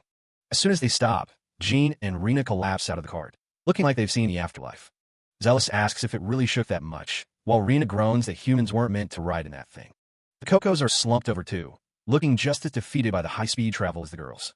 Despite the casualties, Zealous is just happy they made it to the mercenary guild on time. Inside, Iris comments on how different and nice this guild branch looked compared to their usual one. She asks if he's really going to get a card just for the letter, but Zealous is confident in the Duke's connection. They walk up to the counter, and Zealous asks if this is where they take on the Academy bodyguard request. The receptionist is cheerful, telling them they're lucky they arrived just before the request was closed. Zealous presents his letter of introduction and asks to be put through to the guild master. The receptionist's face goes pale as he reads the letter, and he rushes off in a complete panic. Siphon, the guild manager, welcomes Zealous and asks about the letter from Duke Belsasis. He gives him a charming greeting, though his flamboyant attitude catches everyone off guard. Siphon gets straight to the point, mentioning that the Duke wants Zealous to be an S-rated mercenary. The idea of someone getting the highest rank so easily sounds reckless to the other members. Siphon explains that he'll only recognize his power after a duel in the training area. Zealous isn't thrilled about fighting, especially since he considers himself a pacifist. The manager is curious about his skills, while Zealous just wants to get this over with. The two face off in the arena as the crowd watches with high expectations. Jean realizes who they're dealing with, the legendary S-rank fencer known as Siphon the Flash. Zealous draws his daggers, promising to show he can handle the escort request. Siphon is eager to see what the strongest mage can do in physical fight. He draws his rapier with sharp shing, and the atmosphere instantly gets heavy. The crowd is stunned as the two combatants begin trying to read each other's movements. The air crackles with tension as they both wait for the perfect moment to strike. The blades finally clash, creating a shower of sparks that lights up the training area. The exchange is a blur of strikes and parries, with neither side giving an inch. The onlookers are amazed that a middle-aged man can keep up with the guildmaster's speed. Siphon is having the time of his life, impressed that his opponent is matching him without even trying hard. Zealous notices his opponent's sword speed is picking up as the fight intensifies. Siphon continues his relentless barrage, laughing as he pushes Zealous to the limit. The girls are shocked he can block so many rapier hits with just a small knife. Siphon decides it's time to get serious and unleashes his signature Phantom Slash. He moves with incredible speed, but Zealous reacts instantly to the sudden increase in pressure. In a move called point-blank assault, Zealous expertly pins the rapier's tip with his own blade. Siphon is caught completely off guard as his weapon is neutralized in an instant. Before he can recover, Zealous closes the distance and places his dagger right at Siphon's throat. The duel is over, and the room falls into a stunned silence as everyone processes what just happened. Siphon is impressed, comparing the way he threw a knife and closed the gap to an assassin's technique. The manager gracefully admits defeat, acknowledging that Zealous is undoubtedly an S-rank mercenary. He claims the world is large, and Zealous is only the 5th person he's ever met who is stronger than him. Siphon starts looking at him with a little too much admiration, which starts to weird Zealous out. He even suggests they have a more private talk later, giving him a playful wink. Zealous is left blushing and completely confused by the manager's sudden change in attitude. He makes a quick exit, while Iris shouts after him that he hasn't even gotten his guild card yet. Iris and the girls can only sigh as they watch their mentor run off in a panic. Zealous officially receives his S-rank card, and his victory over Siphon becomes the talk of the town. Meanwhile, the giant Cocos are attracting a lot of attention for being surprisingly fluffy and quiet. A few Goon mercenaries try to pick a fight with the giant birds, which turns out to be a massive mistake. One of the birds delivers a swift kick that sends a guy in armor flying through the air. These 3, Zanki, Yuki, and Sunke, are the most powerful of the creatures under Zealous's care. They quickly become legends in their own right, known locally as the 3 martial chickens. After a long and eventful day, Zealous finally settles into his room in Stilla Village. Just as Zealous is getting comfortable, a knock at the door interrupts his peace. Expecting a visitor, he calls out for them to enter. The door opens to reveal Miska, the stern and efficient maid of the Saltia family. Zealous is surprised to see her in Stilla Village. Zealous asks how Celestina and Sylvester are doing, and Miska assures him that they are both excelling in their studies. She mentions that while the younger siblings couldn't make it, Croesus has come in their place to seek his guidance. Zealous looks around, wondering where Sylvester's older brother is, only to find him in a rather peculiar state. It turns out Croesus was so caught up in his research that he refused to leave his room, so Miska had to take measures. Zealous realizes she went a bit too far. Miska nonchalantly drags a tightly bound and gagged Croesus into the room, much to Zealous's dismay. Despite being tied up, Croesus is only focused on his work, immediately asking Zealous for help with a high-speed magical tool project. The moment the words magic tool are mentioned, Croesus becomes incredibly hyperactive, startling Zealous with his sudden burst of energy. He starts rambling about specs and ranges, completely ignoring the fact that he's still tied up like a mummy. Zealous notes that Croesus seems like the type of person who is only interested in his hobbies, a trait they might actually share. Once he's allowed to speak, Croesus introduces himself formally and expresses how much he's been wanting to learn from the great sage. Zealous awkwardly suggests they cut the ropes first before getting into any serious lessons. Miska is already on it with a very intimidating knife. They finally get to work on the bike, with Zealous directing Croesus on how to secure the sidecar shaft and frame. Croesus is fascinated by the machine's construction, noting that he's never seen anything like it before. Zealous admits that he installed a built-in weapon out of pure curiosity, though he worries it might be a bit too powerful. He mentions that he used magic alchemy to create the bike, which makes its performance somewhat unstable for now. Croesus is stunned that Zealous can use such an advanced technique, considering it the pinnacle of what a mage can achieve. Zealous modestly downplays his skills, even mentioning he recently got a title called Hermit of the Gods that he doesn't quite understand. Croesus practically begs to be taught more, his eyes sparkling with the intensity of a true scholar. Zealous feels a bit overwhelmed. Zealous encourages him, saying that once he masters the basics of forging and magic, creating tools will become second nature. The young man is completely captivated by the possibility, though Zealous privately worries about the sheer cost of materials for a student. Croesus presents a massive stack of papers, his own take on deciphering and reconstructing magic circles, and asks for a critique. Zealous looks it over and gives him solid 85 out of 100, praising the stability and shape of the magic. He begins pointing out specific flaws, like the size of the circle and redundant runes that could be optimized. Croesus is overjoyed with the feedback, realizing that this is exactly what he needs to take his research to the next level. Zealous is impressed by the boy's talent for production, noting that he seems to have natural affinity for it, much like himself. Croesus asks for more advice, specifically on how to create a magical formula that has never been made before. Zealous explains the importance of the magic control skill to prevent distortions and ensure the formula works correctly every time. He wonders how much of his knowledge from games is actually applicable here, though he's careful not to let on. Curious, Zealous asks where they kept such a massive amount of papers. Miska simply gestures that she carried the whole stack by hand, looking entirely unfazed. Miska creeps them out with her maid's skirt secrets talk. Zealous and Croesus look like they've seen way too much already. Zealous gets back to business, pulling out some special gear for the group's field training. These are just for show. The amulets provide a barrier, and the rings are linked to Zealous's mask so he can track them. Croesus is geeking out over the tech. He's even more impressed when he hears the ring warns of incoming danger. He warns them that Sylvester isn't the only one in danger. They might all be targets. The researcher is more interested in the technology than the threat. The professor has to ask if he's planning to hog it all. Miska collects the items while the man notes that he and Croesus share a similarly reckless personality. Zealous explains how his magical alchemy allowed him to craft everything in record time. His philosophy is simple. Sometimes you just have to push through with magic, even if it wastes some materials. Croesus is totally down for that. To him, that kind of risk is just part of the thrill. Zealous thinks the guy will make a great mage, even if he's a bit on the wild side. He wraps up the meeting, telling Miska he has one more errand to run. He's off to meet with the mercenaries who'll be handling the escort duties. Zealous makes it to the inn, only to get hit with a cold dose of reality from Jean and the girls. He's having a full-blown crisis after finding out that Siphon has a harem of 3 wives. Iris snaps at the old man to stop whining and focus on a mission plan. The man is still moping, but Rena points out that they don't even get to pick which students they're protecting. Rena and Jean explain that with 1 guard per 7 students, everyone is going to be spread thin. Zealous decides to deploy the Cocos as backup. Iris and Rena can only imagine how ridiculous chickens would look in a fight. He shrugs and mentions a tiny detail. These chickens have actually reached level 400. A giant Coco lets out a massive crow. The man claims they're basically as strong as intermediate dragons. Since he's the one who gave them this job, he hands over some protective rings and amulets to the girls. Iris thinks the gear looks plain, but Jean senses the barrier power. Rena is just impressed that Zealous made him himself. He tells them the gear is free, and Rena is over the moon about it. Zealous reminds them that the field training kicks off the day after tomorrow. He tells them to rest up tomorrow, but Rena and Iris are already planning a trip to town. Jean reminds them they aren't there to play. Back at the estate, Miska walks down the quiet library halls. She finds Sylvester and Celestina waiting for her. The boy isn't happy about the delay. She explains that Zealous and Croesus were busy geeking out over magic circles. Sylvester just sighs at his teacher's carefree lifestyle. The maid pulls out the magic tools that were sent over for their protection. The kids lean in, curious about what kind of magic these things have. Miska explains the auto barrier and the tracking ring that warns them of danger. Sylvester is stunned he made these so quickly. Celestina is just in awe of the professor's bottomless talent. Miska mentions that Zealous was really concerned about them, which catches them off guard. The kids get serious. The boy says they need to make sure they're sharp too.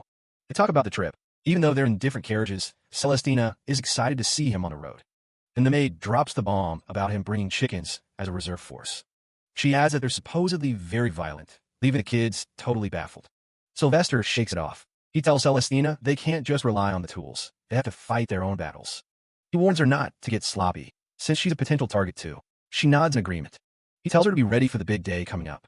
He's trying to keep his head in the game, but the idea of bloodthirsty chickens is already haunting him. One of the giant chickens, Coco, lets out a proud crow. Zealous Merlin watches on, knowing the others have no clue how much raw power Yuki and the rest are actually packing. He's actually giving them orders, making sure they know their only job is to be bodyguards. The birds, though, seem a bit more eager to kick every bandit out of the forest themselves. One of the birds gives him a sharp salute in response. Zealous just hopes everything goes smoothly and Sylvester stays safe. He puts on a confident grin, telling the group it's almost time to head out to the training site. Their destination is Rama Forest, a massive wooded area sitting right in the heart of the kingdom. It's a dangerous place used as a training ground for mages and knights, and students have already been on the road for 2 days. Karasti is absolutely spent, panting for air and clearly not built for long-distance hiking. While the beastmen in the class are doing just fine, everyone else is exhausted. Even Christine is barely hanging on.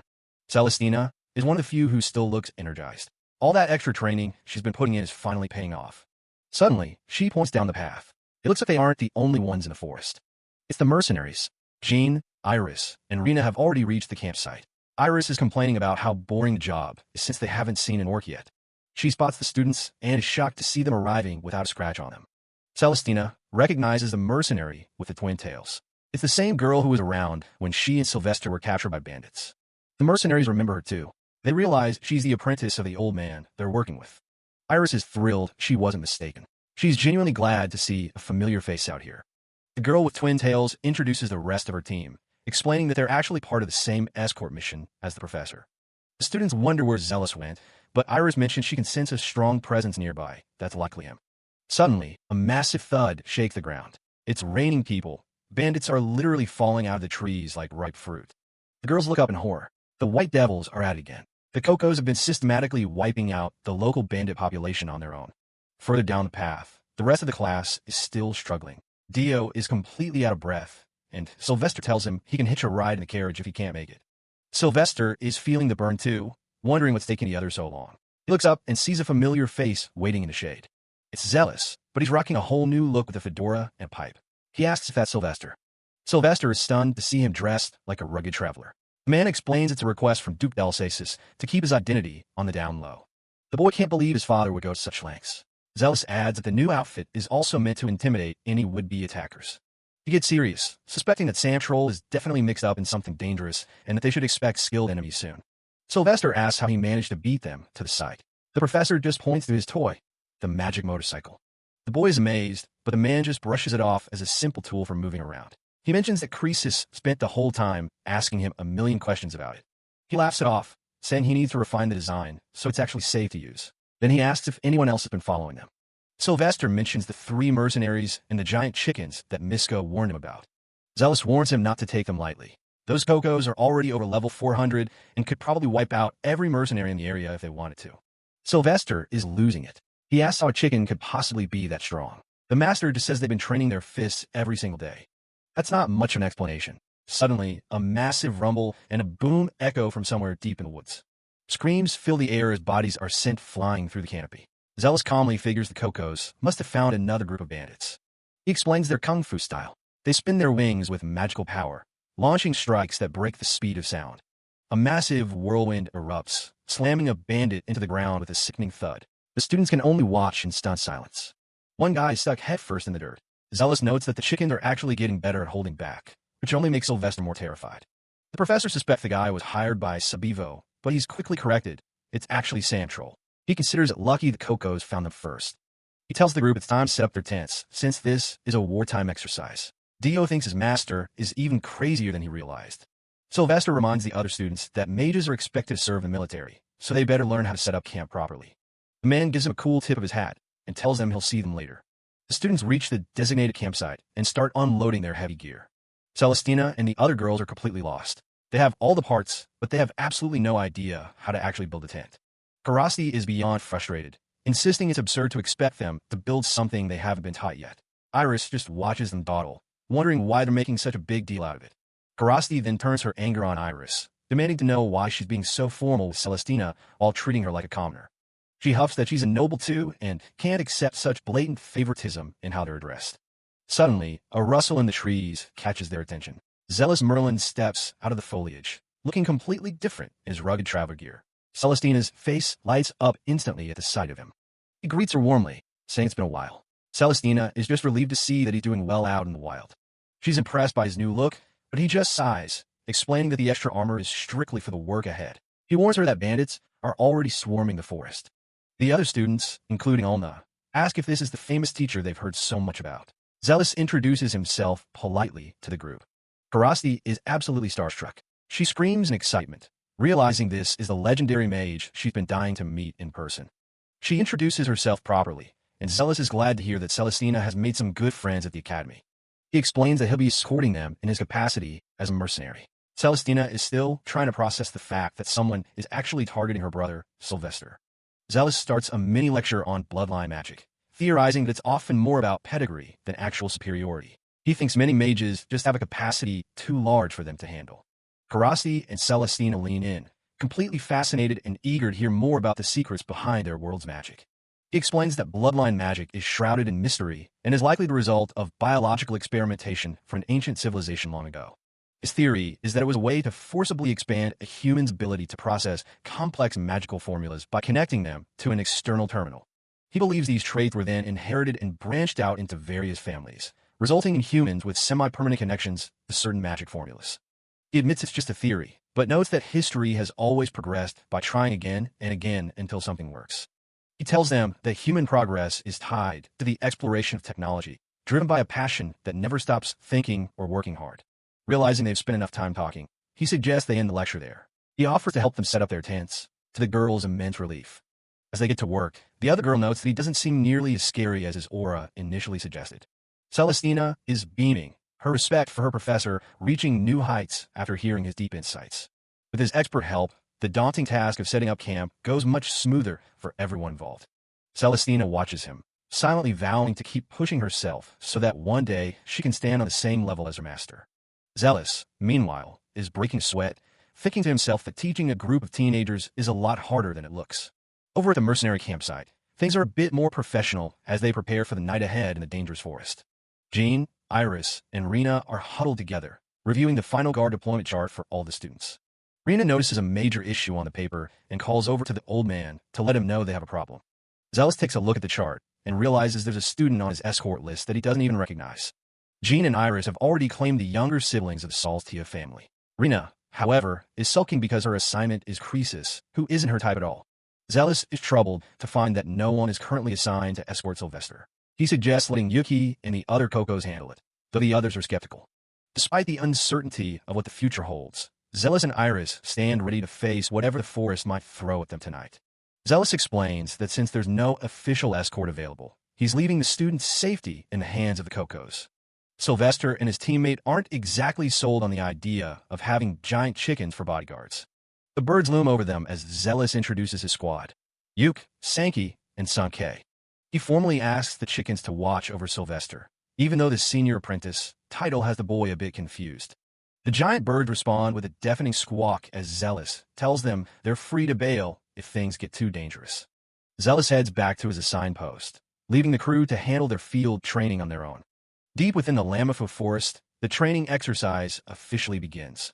Celestina and the others realize they ventured much deeper into the woods than they expected. Iris brags about being a high-level achiever, while the rest of the party worries about being underleveled. Celestina starts to notice that Iris seems to know a suspicious amount about Professor Zealous. Iris turns the tables and asks Celestina what her relationship with the professor is really like. She mentions a legendary high elf called the White Annihilator, who was apparently one of the professor's old comrades. She goes on to explain that Zealous himself was known as the Black Annihilator, part of the world's strongest mage party. The legend says he once launched a one-man attack on a behemoth. Celestina is horrified that anyone would take such a suicidal risk against a disaster-grade demon. Iris recalls another story where the professor took on an entire mercenary clan in the middle of a raid. She remembers him holding the defense lines against a swarm of demons at Tokasa City. Celestina is starstruck, realizing her teacher is actually a world-renowned hero. Iris admits that while he had a rough reputation, Zealous was clearly living life on his own terms. She confesses she's a massive fan and once dreamed of joining his party for adventures.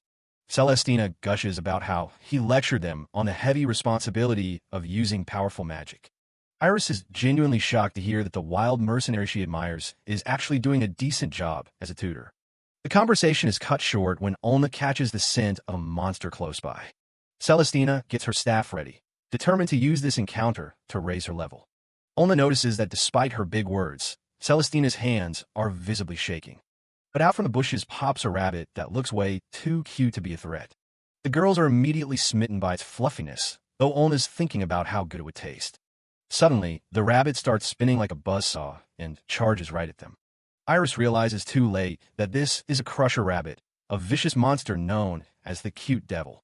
Celestina quickly prepares a sound boom spell to target the creature's weakness. The blast disorients the rabbit, giving Iris the opening she needs to move in. She casts a shadow bind spell, pinning the rabbit to the ground with dark tentacles. Celestina swings her staff, conjuring a magic circle to follow up with some ice magic. An ice lance shoots out and pierces right into the monster. Thinking the beast is weakened, Olna rushes forward with her claws out. But the rabbit snaps out of the bind and goes into a frenzy, nearly catching Olna with a counterattack.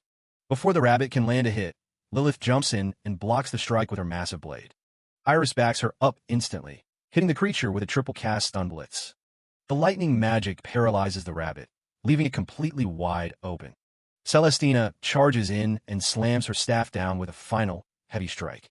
The monster finally collapses, and the girls celebrate their hard-won victory. But the sudden level up from the fight sends a shock through Celestina and Olna, leaving them twitching on the ground. Lilith delivers the bad news to Celestina and Olna. Their level-up overload is too severe, so they have to take it easy for the rest of the day. While Iris gets excited about testing out some smoke bombs, Celestina is left wondering how she can possibly keep up with such a powerhouse. Iris admits she's just imitating Professor Zealous, proving that his no-chance style is really on a different level.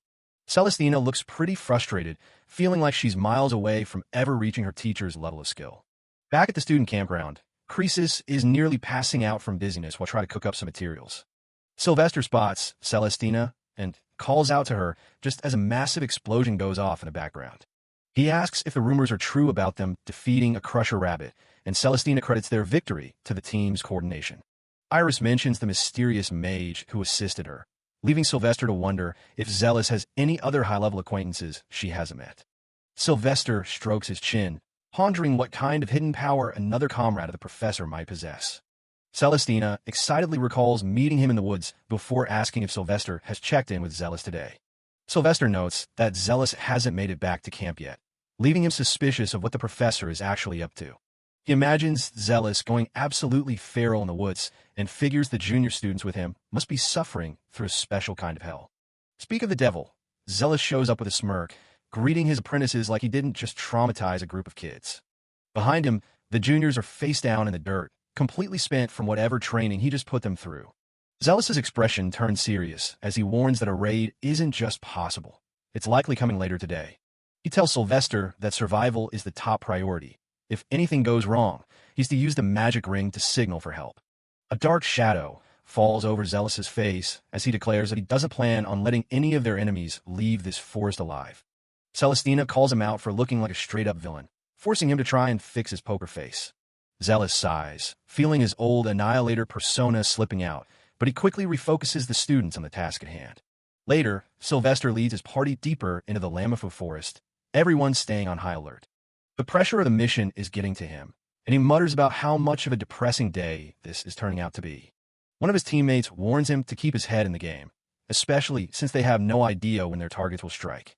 Suddenly, one of the students catches a whiff of something incredibly sweet in the air. Sylvester's eyes widen as he remembers the professor's warning about demons that use sweet scents as a lethal lure. He realizes they've walked right into a trap involving Lilith man-eaters and screams for everyone to run. He explains that the scent is a perfume designed to attract every demon in the area, and they'll be surrounded in seconds.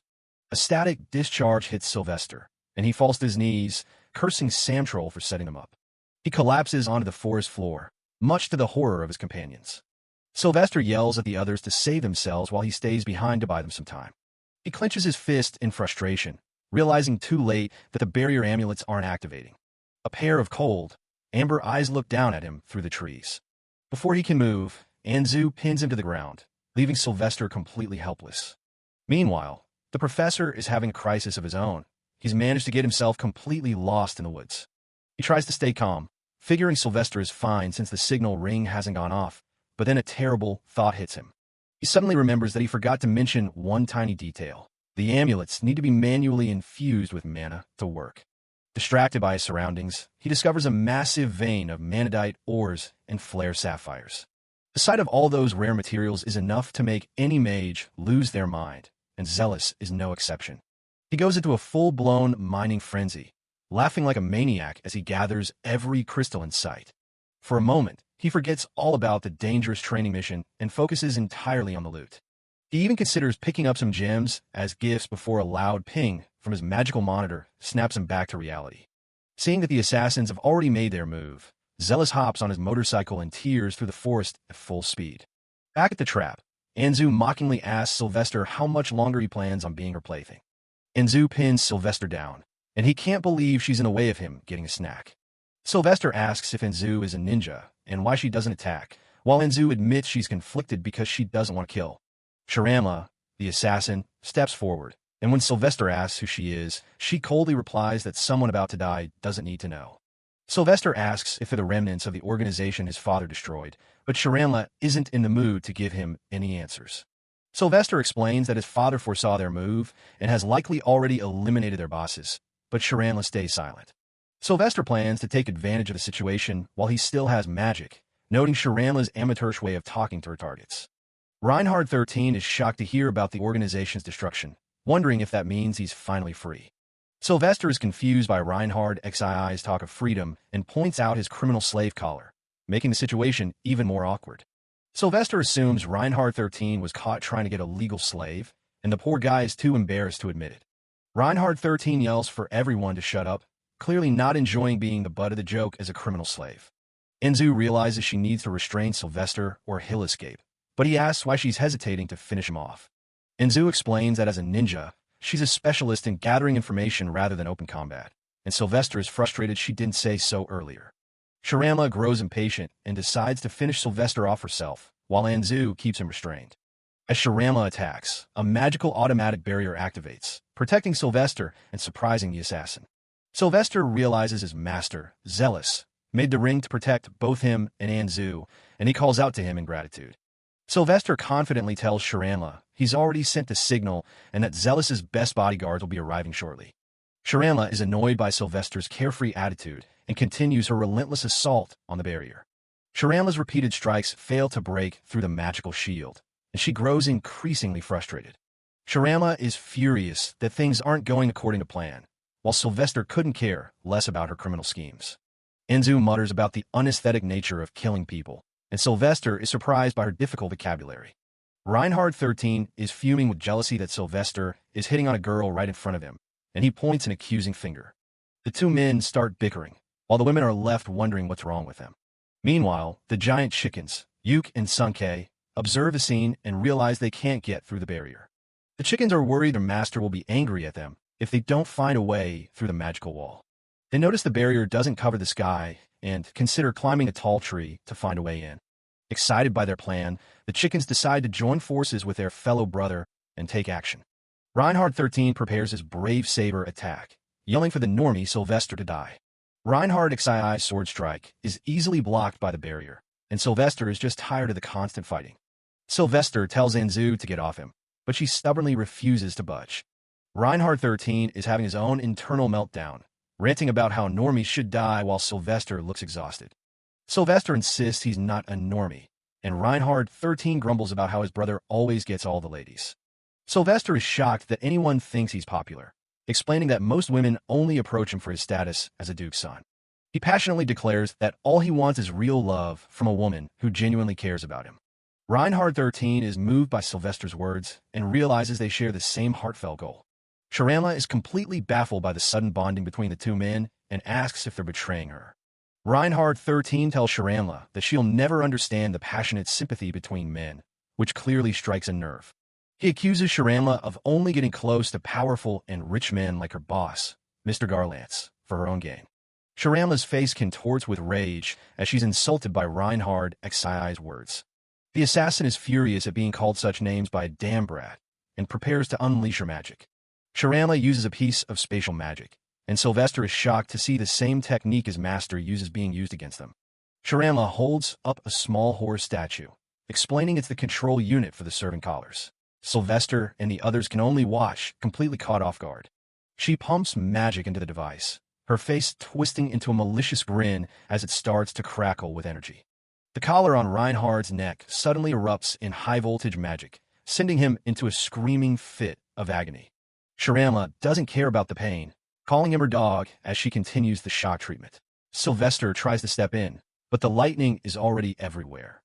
Suddenly, an unseen force slams into Sylvester, knocking him backward. Shirama just stands there, keeping her grip on the controller. He hits the ground hard, gasping for breath and struggling to get back up after that sudden impact.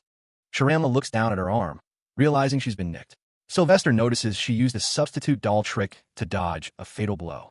Sylvester follows up with a wind blade spell, but she blocks the gust with her bare arm. He can't believe how easily she neutralized his magic. With the magic interrupted, Reinhard finally catches his breath, thanking Sylvester for the opening. Shirama turns her fury on Anzu, demanding to know why she isn't doing her job and helping out. Anzu just shrugs it off, admitting she was only using the group to secure food for herself. She bluntly tells Shirama that she's destined to lose, and she has no interest in staying for a losing battle. Shirama stares in disbelief as her own ally abandons her mid-fight. A heavy thud echoes through the clearing, making everyone freeze in their tracks. Out of nowhere, the giant chickens Sunkei and Yuk stomp into the scene, looming over the students. They let out a series of clucks, seemingly relieved they managed to arrive before things got worse. Iris completely forgets the danger and jumps toward one of them, obsessed with how fluffy they are. Yuk steps forward with a determined look, signaling that he'll be the one to handle Shirama from here. Shirama screams in rage at being mocked by a bird, vowing to kill it on the spot. Yuk doesn't wait for her to finish, dashing forward and slamming his massive chest right into her. The impact sends her skidding across the dirt, leaving her gasping in the dust. The giant bird doesn't let up, using incredible speed to deliver another crushing blow before she can even stand. Yuke's next strike hits a pile of logs, another one of her substitution dolls. Sharamla reappears right behind him, her face contorted in a murderous snarl as she prepares to strike back. She unleashes her shadow magic, multiple dark blades piercing through Yuke from every angle. She laughs, thinking she's finally finished the bird off as it rolls motionless into the tall grass. Sylvester tells her to wait, realizing the bird isn't dead yet. Sharamla's smirk vanishes as she senses something moving behind her. Yuke gets back on his feet, clucking an apology for being careless as the ground begins to tremble. Strange scales begin to ripple across Yuke's feathers, and a second head, a snake, bursts out from his tail. He enters shining cockatrice mode, a massive, legendary beast that towers over the horrified assassin. Sharamla can only scream as she stares up at the transformation. Even Sylvester and Reinhardt are stunned by the bird's true form. A massive explosion of dust and debris fills the forest as the battle reaches a new level of violence. Meanwhile, Zealous is tearing through the woods on his custom motorcycle, pushing it to the limit. He notices a barrier active in the distance and wonders if he's about to run into another person from his old world. He hopes the defensive amulets he gave the kids are holding up, though he's speeding there just in case. While riding, he brings up a magical control panel on his bike to prep his next move. A mechanical port on the side of the bike hums as it finishes charging with pure mana. Zealous calls out the command for the banger jetter, and a massive column of fire erupts from the exhaust. The bike rockets forward like a missile, smashing through a stone wall and launching Zealous into the clearing. Sharamla is so distracted by the giant chicken that she doesn't notice the roar of an engine coming from behind. Zealous skids his bike through the dirt, coming to a dead stop right in the middle of chaos. The shockwave or the sheer entrance of the bike sends Sharamla flying back, screaming as she's blindsided by her former brother. Zealous hops off his bike and skids to a halt, looking completely unfazed as he tips his hat to the group. Sylvester and Reinhardt can hardly believe the entrance he just made. Zealous lets out a casual sigh, seemingly more annoyed by the situation than worried. Sylvester and the other students are just stunned that he actually hit a woman with his motorcycle. A flashback shows the moment he hit the booster on his bike, sending him flying over the hill at breakneck speeds. He had zoomed through the forest, confident that he'd find his students right where he left them. Sharamla was too focused on her own plan to hear him coming. Sharamla pulls herself together, looking absolutely livid that someone interrupted her hunt. Zealous stares back, a look of recognition slowly crossing his face. Zealous's mind flashes back to his past life in Japan, remembering how his sister would constantly demand expensive presents while he worked himself to the bone. He had caught her hanging around older, wealthy men in the company dorms, completely ignoring the scandal it would cause for his own career. He had tried to talk sense into her, terrified that her reckless behavior would get them both fired, but she never cared about anyone but herself. In the memory, she just scoffs at his concerns, making it clear that his problems were never her business. Zealous is visibly shaken by the memory, recalling how she tried to play the victim even though she was the one leeching off his hard work. Back in Japan, he had reached his breaking point, telling his parasitic sister to get a job and stop asking him for money. Returning to the present, Zealous revs his engine and charges forward again, putting an end to the garbage that survived his initial hit. Yuke, the giant chicken, lets out a disappointed cluck, realizing he failed to finish her off. Zealous just laughs it off, glad the immediate threat is gone. Zealous looks up at Yuke's new form, impressed by the evolution. Yuke seems a bit embarrassed that his special ability was forced out by such a messy fight. Zealous is surprised by the power, but finds it interesting. Sylvester and the others are just confused by how the birds are even communicating.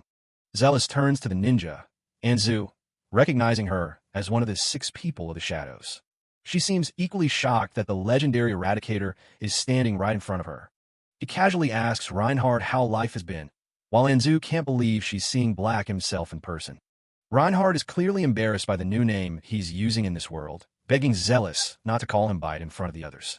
Reinhardt continues to fume over the name, while Sylvester just looks on, wondering what kind of history these two actually have.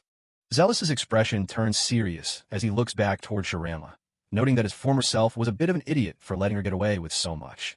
Zealous confirms with Sylvester that she's the one who targeted them. He decides there's absolutely no reason to go easy on her anymore.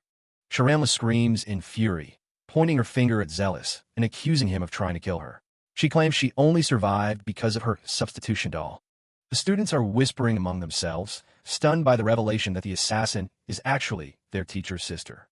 Zealous looks her in the eye with a cold smile, confirming that he knew exactly who she was and hit her anyway. He has no problem killing an enemy, even if they're blood-related.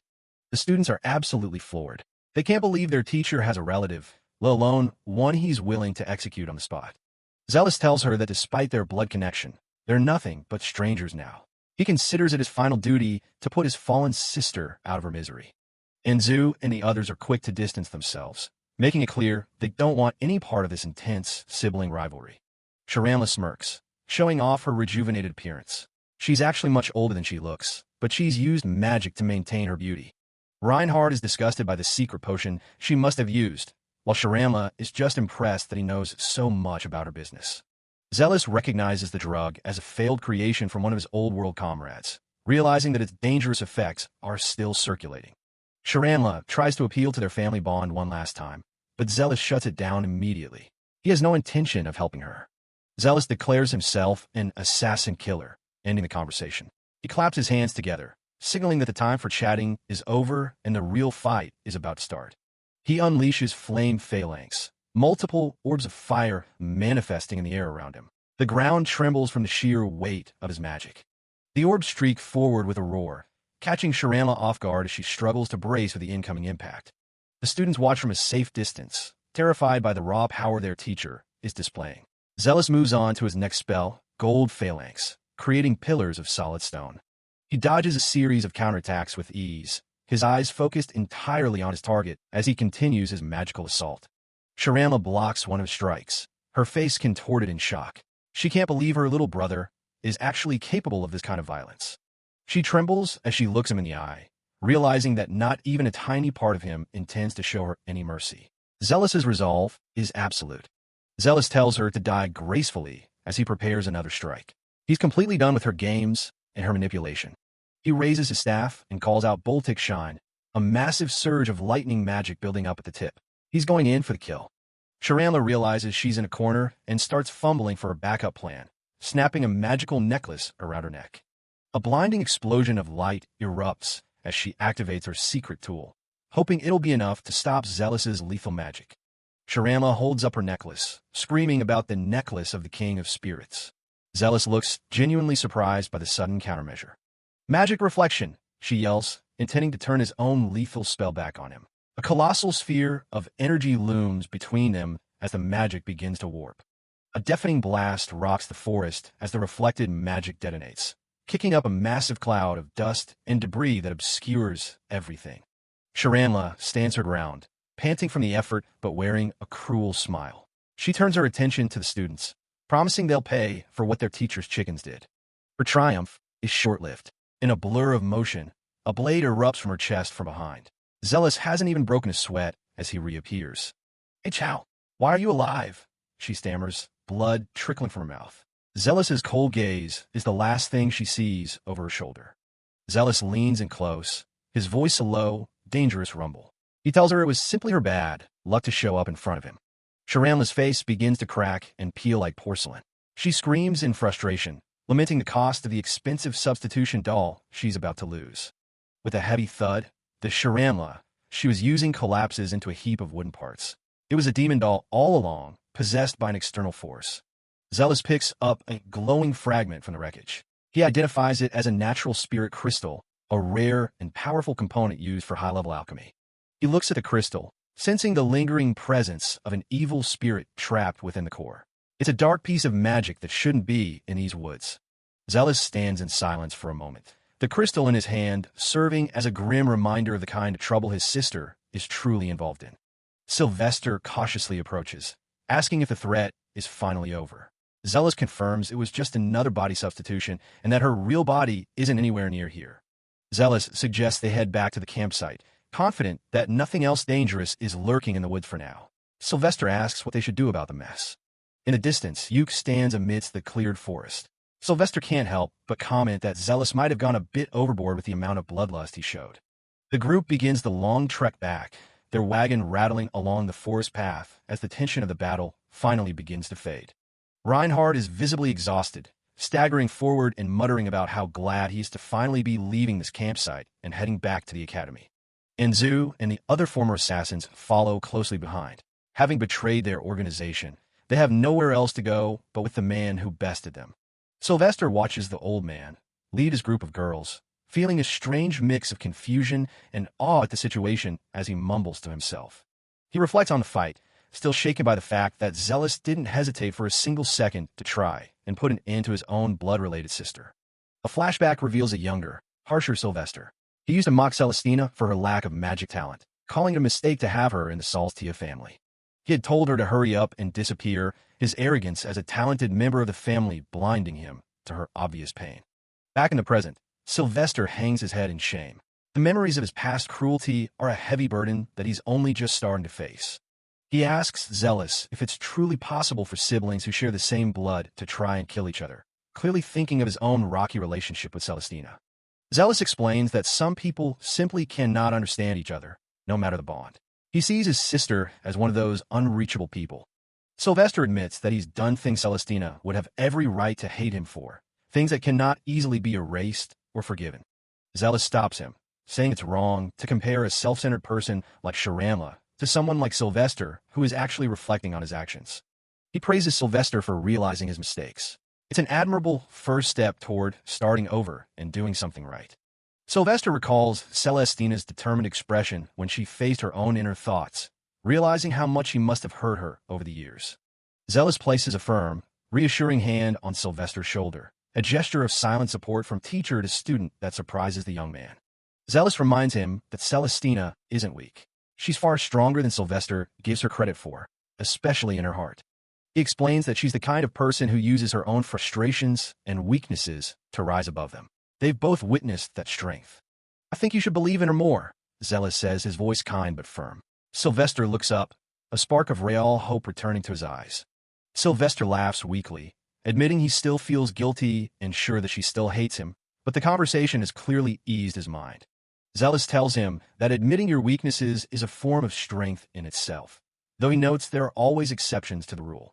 A comedic thought of Sharamla being hit by the bike again flashes through the air, breaking the heavy mood of the conversation as they continue walking.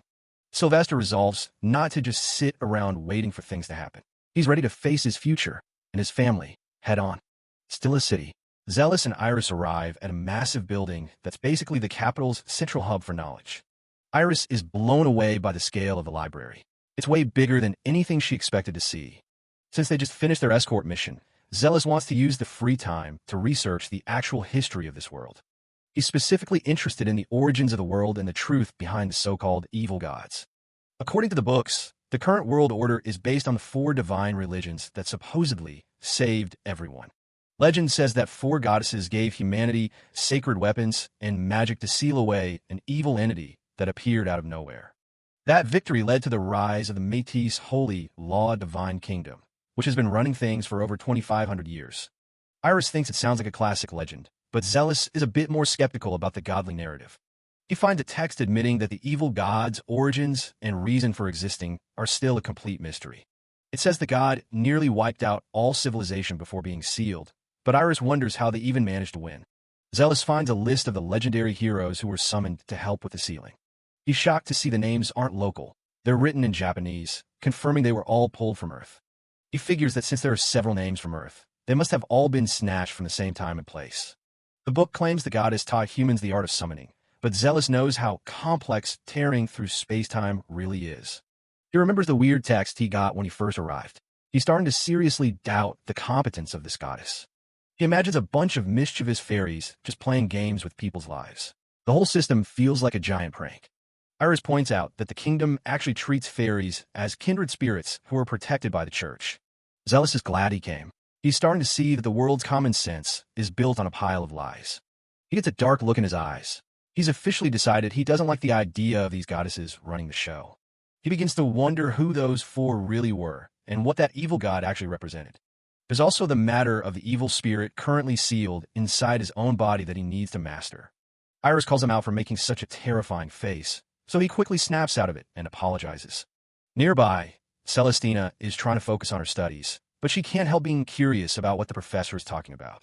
She's working on an intermediate lightning shot spell, but the complex magic formula just won't come together. Her magic circles are wobbling and unstable. It's a mess of symbols that refuses to harmonize. Zealous wanders over and points out that she's making things way harder by splitting the command formulas way too much. He tells her to unify the circles from the very first step to keep the whole process clean and efficient. She gives his method a shot, and the spell stabilizes perfectly on her first try. Zealous praises her for being such a hard worker, which makes the usually stoic girl get completely flustered. Iris laughs at the compliment, while Celestina admits she's not usually the type to spend hours studying. Zealous notices a lab in the back and asks what all the commotion is about. Celestina tells him that her brother, Croesus, and a few other students are busy with experiments in there. She's in the middle of saying her brother would never do anything dangerous when a massive explosion rocks the room. Everyone stares at the smoke in shock. Zealous realizes his quiet library day just came to a very loud end. He walks into the smoke and finds the soot-covered Croesus and Carol coughing their lungs out. The scholarly woman is also there, apologizing for the mess. Zealous asks what kind of disaster they were trying to cook up. He looks at their notes and sees recipes for hormone enhancers and breast augmentation potions. Croesus explains he was trying to boost the potency of the material when it suddenly reacted and blew up. Instead of being angry, Zealous looks weirdly interested. The scholarly woman is delighted to find a kindred spirit in the professor. Iris and the others watch in horror as the two of them start brainstorming how to make the potion even stronger. Zealous starts laughing while his arm shakes with excitement. He's clearly ready to start some questionable research of his own. Sylvester and Celestina watch from the side with pure dread, wondering what kind of monster their teacher is about to create. The lab glasses are lined up, each filled with a mysterious dark liquid. The students are ecstatic that they've finally finished their creation. Zealous explains that what they've made is a temporary gender transformation medicine. If a man drinks it, he'll turn into a woman. He notes the effects only last about an hour, but calls it the secret medicine every man has dreamed of at least once. The girls look absolutely horrified. He starts wondering what he would have looked like if he were born a woman. Iris is shocked when he picks up a glass of the undiluted solution. The boys aren't hesitating. They raise their glasses for a toast to a new era of magic potions. Without a second thought, they all start gulping down the dark liquid at once. Suddenly, the room is filled with the sound of bones cracking and the boys screaming in pure agony. Zealous calmly explains that rapidly remodeling a body is going to hurt like hell. He's just sitting there casually drinking tea. It turns out Iris tricked him into drinking it because she really wanted to see his female form. He's already starting to feel the pain. While the boys are still shrieking, Iris is more worried about whether Zealous is going to turn into a grandma. As the smoke clears, the transformation is complete. The students are shocked by what they see. Croesus has turned into a stunningly beautiful woman with glasses. He seems pretty satisfied with the success. Celestina and Iris can't stop staring. He went from brother to beautiful sister in a matter of seconds. Then there's the teacher. Zealous has transformed into a woman with short hair and a very different vibe. He's absolutely losing it over the sudden weight on his chest. It's a lot to process all at once. The girls hold up a mirror and tell him he looks incredible. They even think he's gotten a bit sexy. One look in a mirror is all it takes for him to fall into a state of total despair. He's begging them to just kill him. He's horrified by the resemblance to his sister, Sharanla. Iris reminds him that they do share the same blood, after all. He's so traumatized that he tries to commit seppuku right then and there, but the students manage to stop him. While the experiment was a technical success, everyone is left a little confused about how to address their transformed friends. Meanwhile, Sam Troll is wandering the halls in a daze, absolutely fuming over his recent failures. He reads a letter from his father that strips him of his family name and disowns him entirely for failing to kill Sylvester. He crumples the letter in a fit of rage. He's lost everything, and he blames it all on Sylvester. He's reached his breaking point. He's desperate for any kind of power that could turn things around for him. A mysterious figure in a hood suddenly appears and mocks his fallen aristocrat status. The stranger offers him a deal, drugs that can grant his wish for power at a very special price. They promise that as soon as he takes it, he'll be overflowing with more power than he can handle. Desperate, Sam Troll agrees to buy the drugs. The figure warns him to be careful with how he uses it. He stares at the medicine for a moment before deciding to take the plunge and gulp it down. His heart starts thumping uncontrollably as the medicine begins to take effect. He starts shaking as he feels a strange sensation coursing through his entire body. He breaks out into a maniacal laugh. He's never felt this powerful in his life. As he laughs from the rooftop, the mysterious cloaked figures watch their newest experiment from the shadows. The next morning arrives at the academy, and things seem to have settled down for now. Zealous is back to his old self. He tells the students that now that the mission is over, he's heading back to his farm. He asks Senzu if she's going to stay behind. She figures she won't go hungry if she sticks around Sylvester. Croesus teases that Sylvester will have to wait a few years since she's so young. Sylvester immediately starts yelling in denial. Zealous changes the subject and praises Croesus for the excellent work he did on the magic formula reports. He suggests that the siblings should work together to decipher the more complex magic runes he found. Croesus is already planning to use what he learns to improve his grandfather's secret magic. For their homework, Zealous wants them to show him their own personal arrangements of the existing initial magic formulas. Sylvester is already dreading the workload, while Celestina doesn't have much confidence either. Croesus just thinks they're being rude. Zealous wraps up his lesson, reminding the students that their goal is to deepen their understanding of magic's essentials. He believes that by combining their efforts, they can achieve great things. He leaves them with a warm smile, excited to see the results of their future magic experiments. Beside him, Iris is ready to head home. Celestina, Sylvester, and Croesus wave goodbye to their professor, shouting their thanks for everything he's taught them. Once he's gone, the reality of the situation hits them. Sylvester sighs, realizing that arranging their own magic formulas is going to be much harder than they expected. Zealous wraps up his lesson, telling the students to stay sharp and stay motivated. He reminds them that once they've been assigned a task, they've got to see it through to the end. As they leave, Iris mentions how all the students seemed pretty nice. The teacher just nods in agreement, thinking the same thing. Back at the manor, Duke Creston is thrilled with the improvements to his secret magic. Zealous, on the other hand, looks like he's about to have a mental breakdown over how easily he just broke the world's power balance. He starts worrying that he might have gotten himself into some serious trouble. His companion doesn't seem to notice his internal crisis, already thinking about their next move. She asks if they're heading straight back to Santer. To her, going home right away sounds like a complete waste of time when there's a whole new world to explore. The teacher agrees, suggesting they check out some nearby farms. He fires up the motorcycle, the engine roaring as they set off on their detour. They zoom down the road, unaware of the trap waiting in the bushes. A group of men hide behind the trees, pulling a thick rope tight across the path. The bandits are ready to spring their trap, yelling at each other to catch the targets. Zealous just gives them a side eye as they approach, completely unbothered. Instead of braking, he points a hand and lets out a massive tornado. The wind sends the bandits flying like rag dolls into the sky, while the bike keeps on rolling. Iris is baffled by the sudden attack, asking why he used magic so out of nowhere. He just thinks it's a waste of good tools to let bandits have them. She asks if he was an engineer in his old life, wondering if he can make some better defensive gear for her. He counters by telling her to just learn some martial arts instead. He tells her that mages should be smarter than just relying on magic for everything. In his eyes, melee combat is just plain uncouth. She wonders if pushing the limits of magic isn't better than resorting to physical fights. He explains that in this world, people spend their whole lives just mastering one craft. He decides that if the local craftsman can't be trusted to do it right, he'll just have to build a set of armor himself. He'll just need her measurements first. She doesn't seem too comfortable with that idea. He figured she'd say something like that, knowing her personality. They reach a vantage point and spot a small cluster of buildings in the valley. According to the map, that's Harsam village right down there. They pull up to the edge of the settlement, looking out over the fields. Everything looks well maintained, but something feels off about the silence. She points out that wheat is growing in what should be rice paddies. The teacher notes that for such a large area, there isn't a single person in sight. She suddenly spots a group of people in the distance, noting that someone looks hurt. He catches a glimpse of something moving, and his eyes narrow in suspicion. He suddenly grabs her and pulls her back just as a heavy object whistles through the air. Something big just missed them by inches. A heavy anvil slams into the ground right where they were standing moments ago. The impact is enough to shatter the earth. She panics, realizing they'd be dead if that had hit them. A massive hammer falls right alongside the anvil, like some kind of twisted prank. He activates his element eye to see what's actually going on. He has a pretty good idea of who's behind this kind of malicious game. The scan reveals a pair of tiny winged creatures hovering nearby, laughing their heads off. They're mocking the travelers for being so easy to scare. She thinks they look adorable once they're visible. He warns her not to let appearances trick her, or she'll end up regretting it.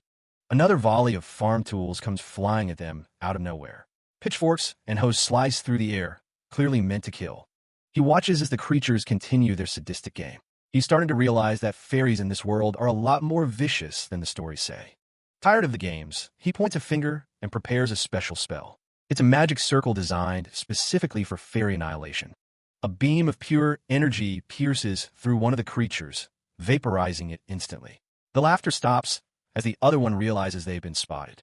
He looks the surviving one dead in the eye and tells her to be prepared. He's not here to talk. He's here to finish this. Iris watches in silence as the remaining fairy falls to the ground. She notes that he really doesn't show any mercy when he's annoyed.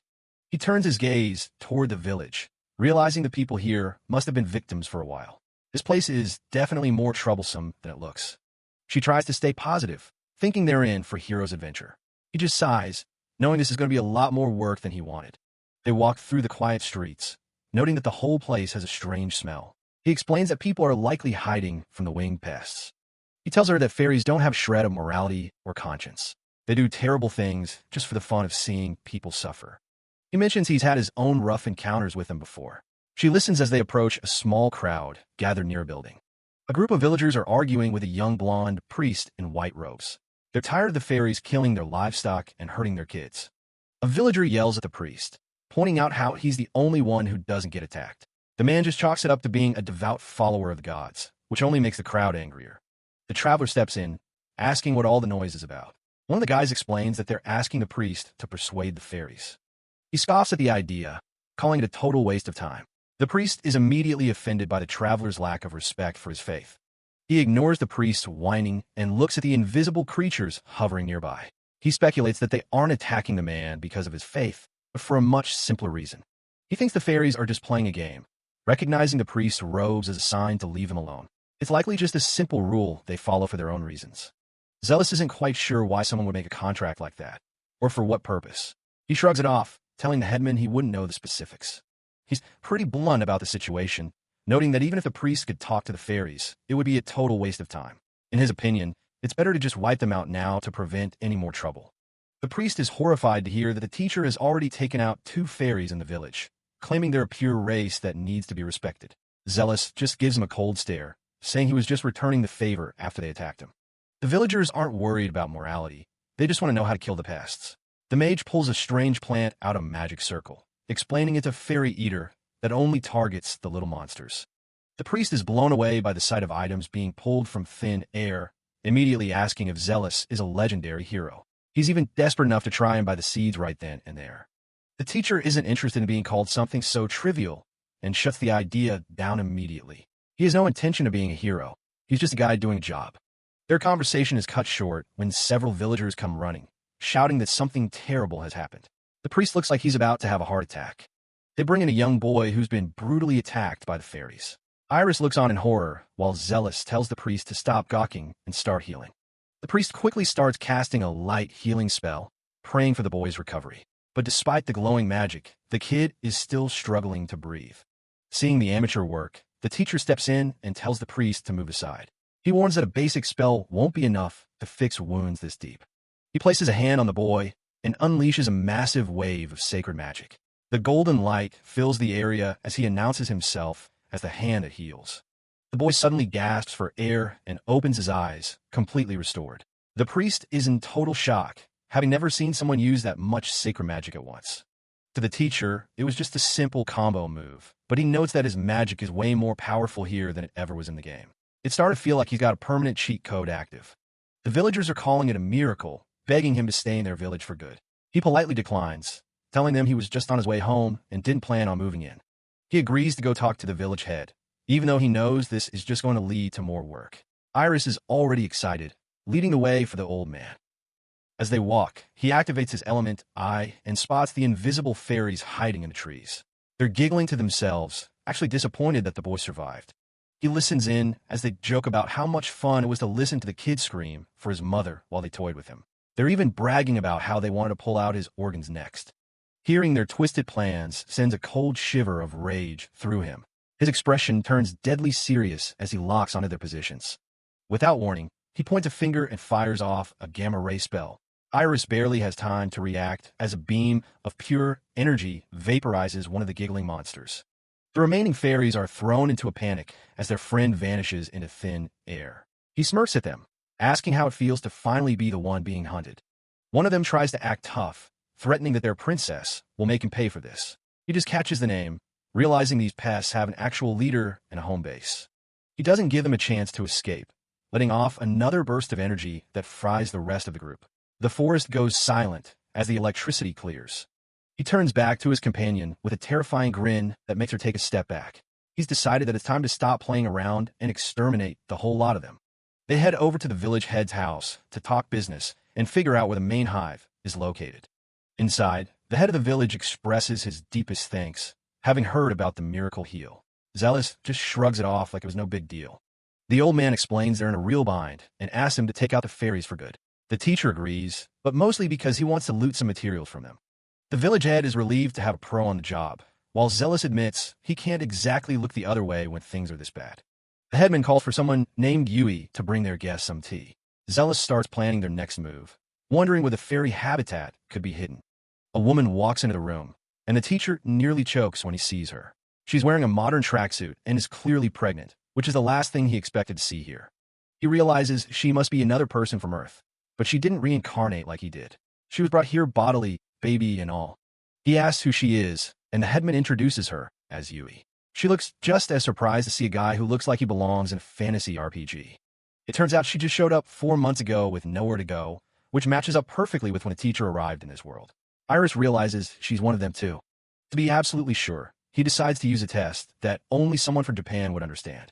He asks her one simple question that'll reveal everything. He asks her what a scion is, and she looks at him like he's grown a second head. She has no idea what he's talking about. He then pulls a pawn about Napa cabbage being a character, which finally gets a reaction.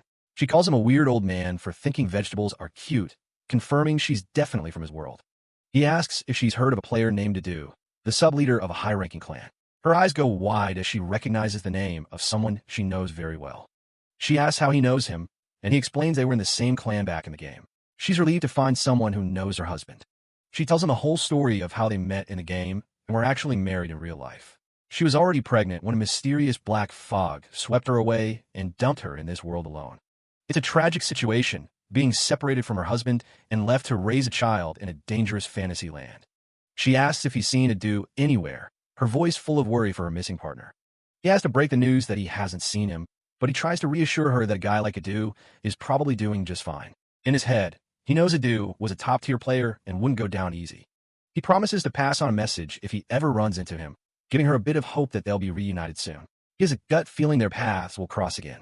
With a determined look, Zealous prepares to head out, adjusting his cloak. He decides it's time to start the job the village head entrusted him with. He instructs Iris to stay behind and keep Yui company, especially since she's pregnant and needs support.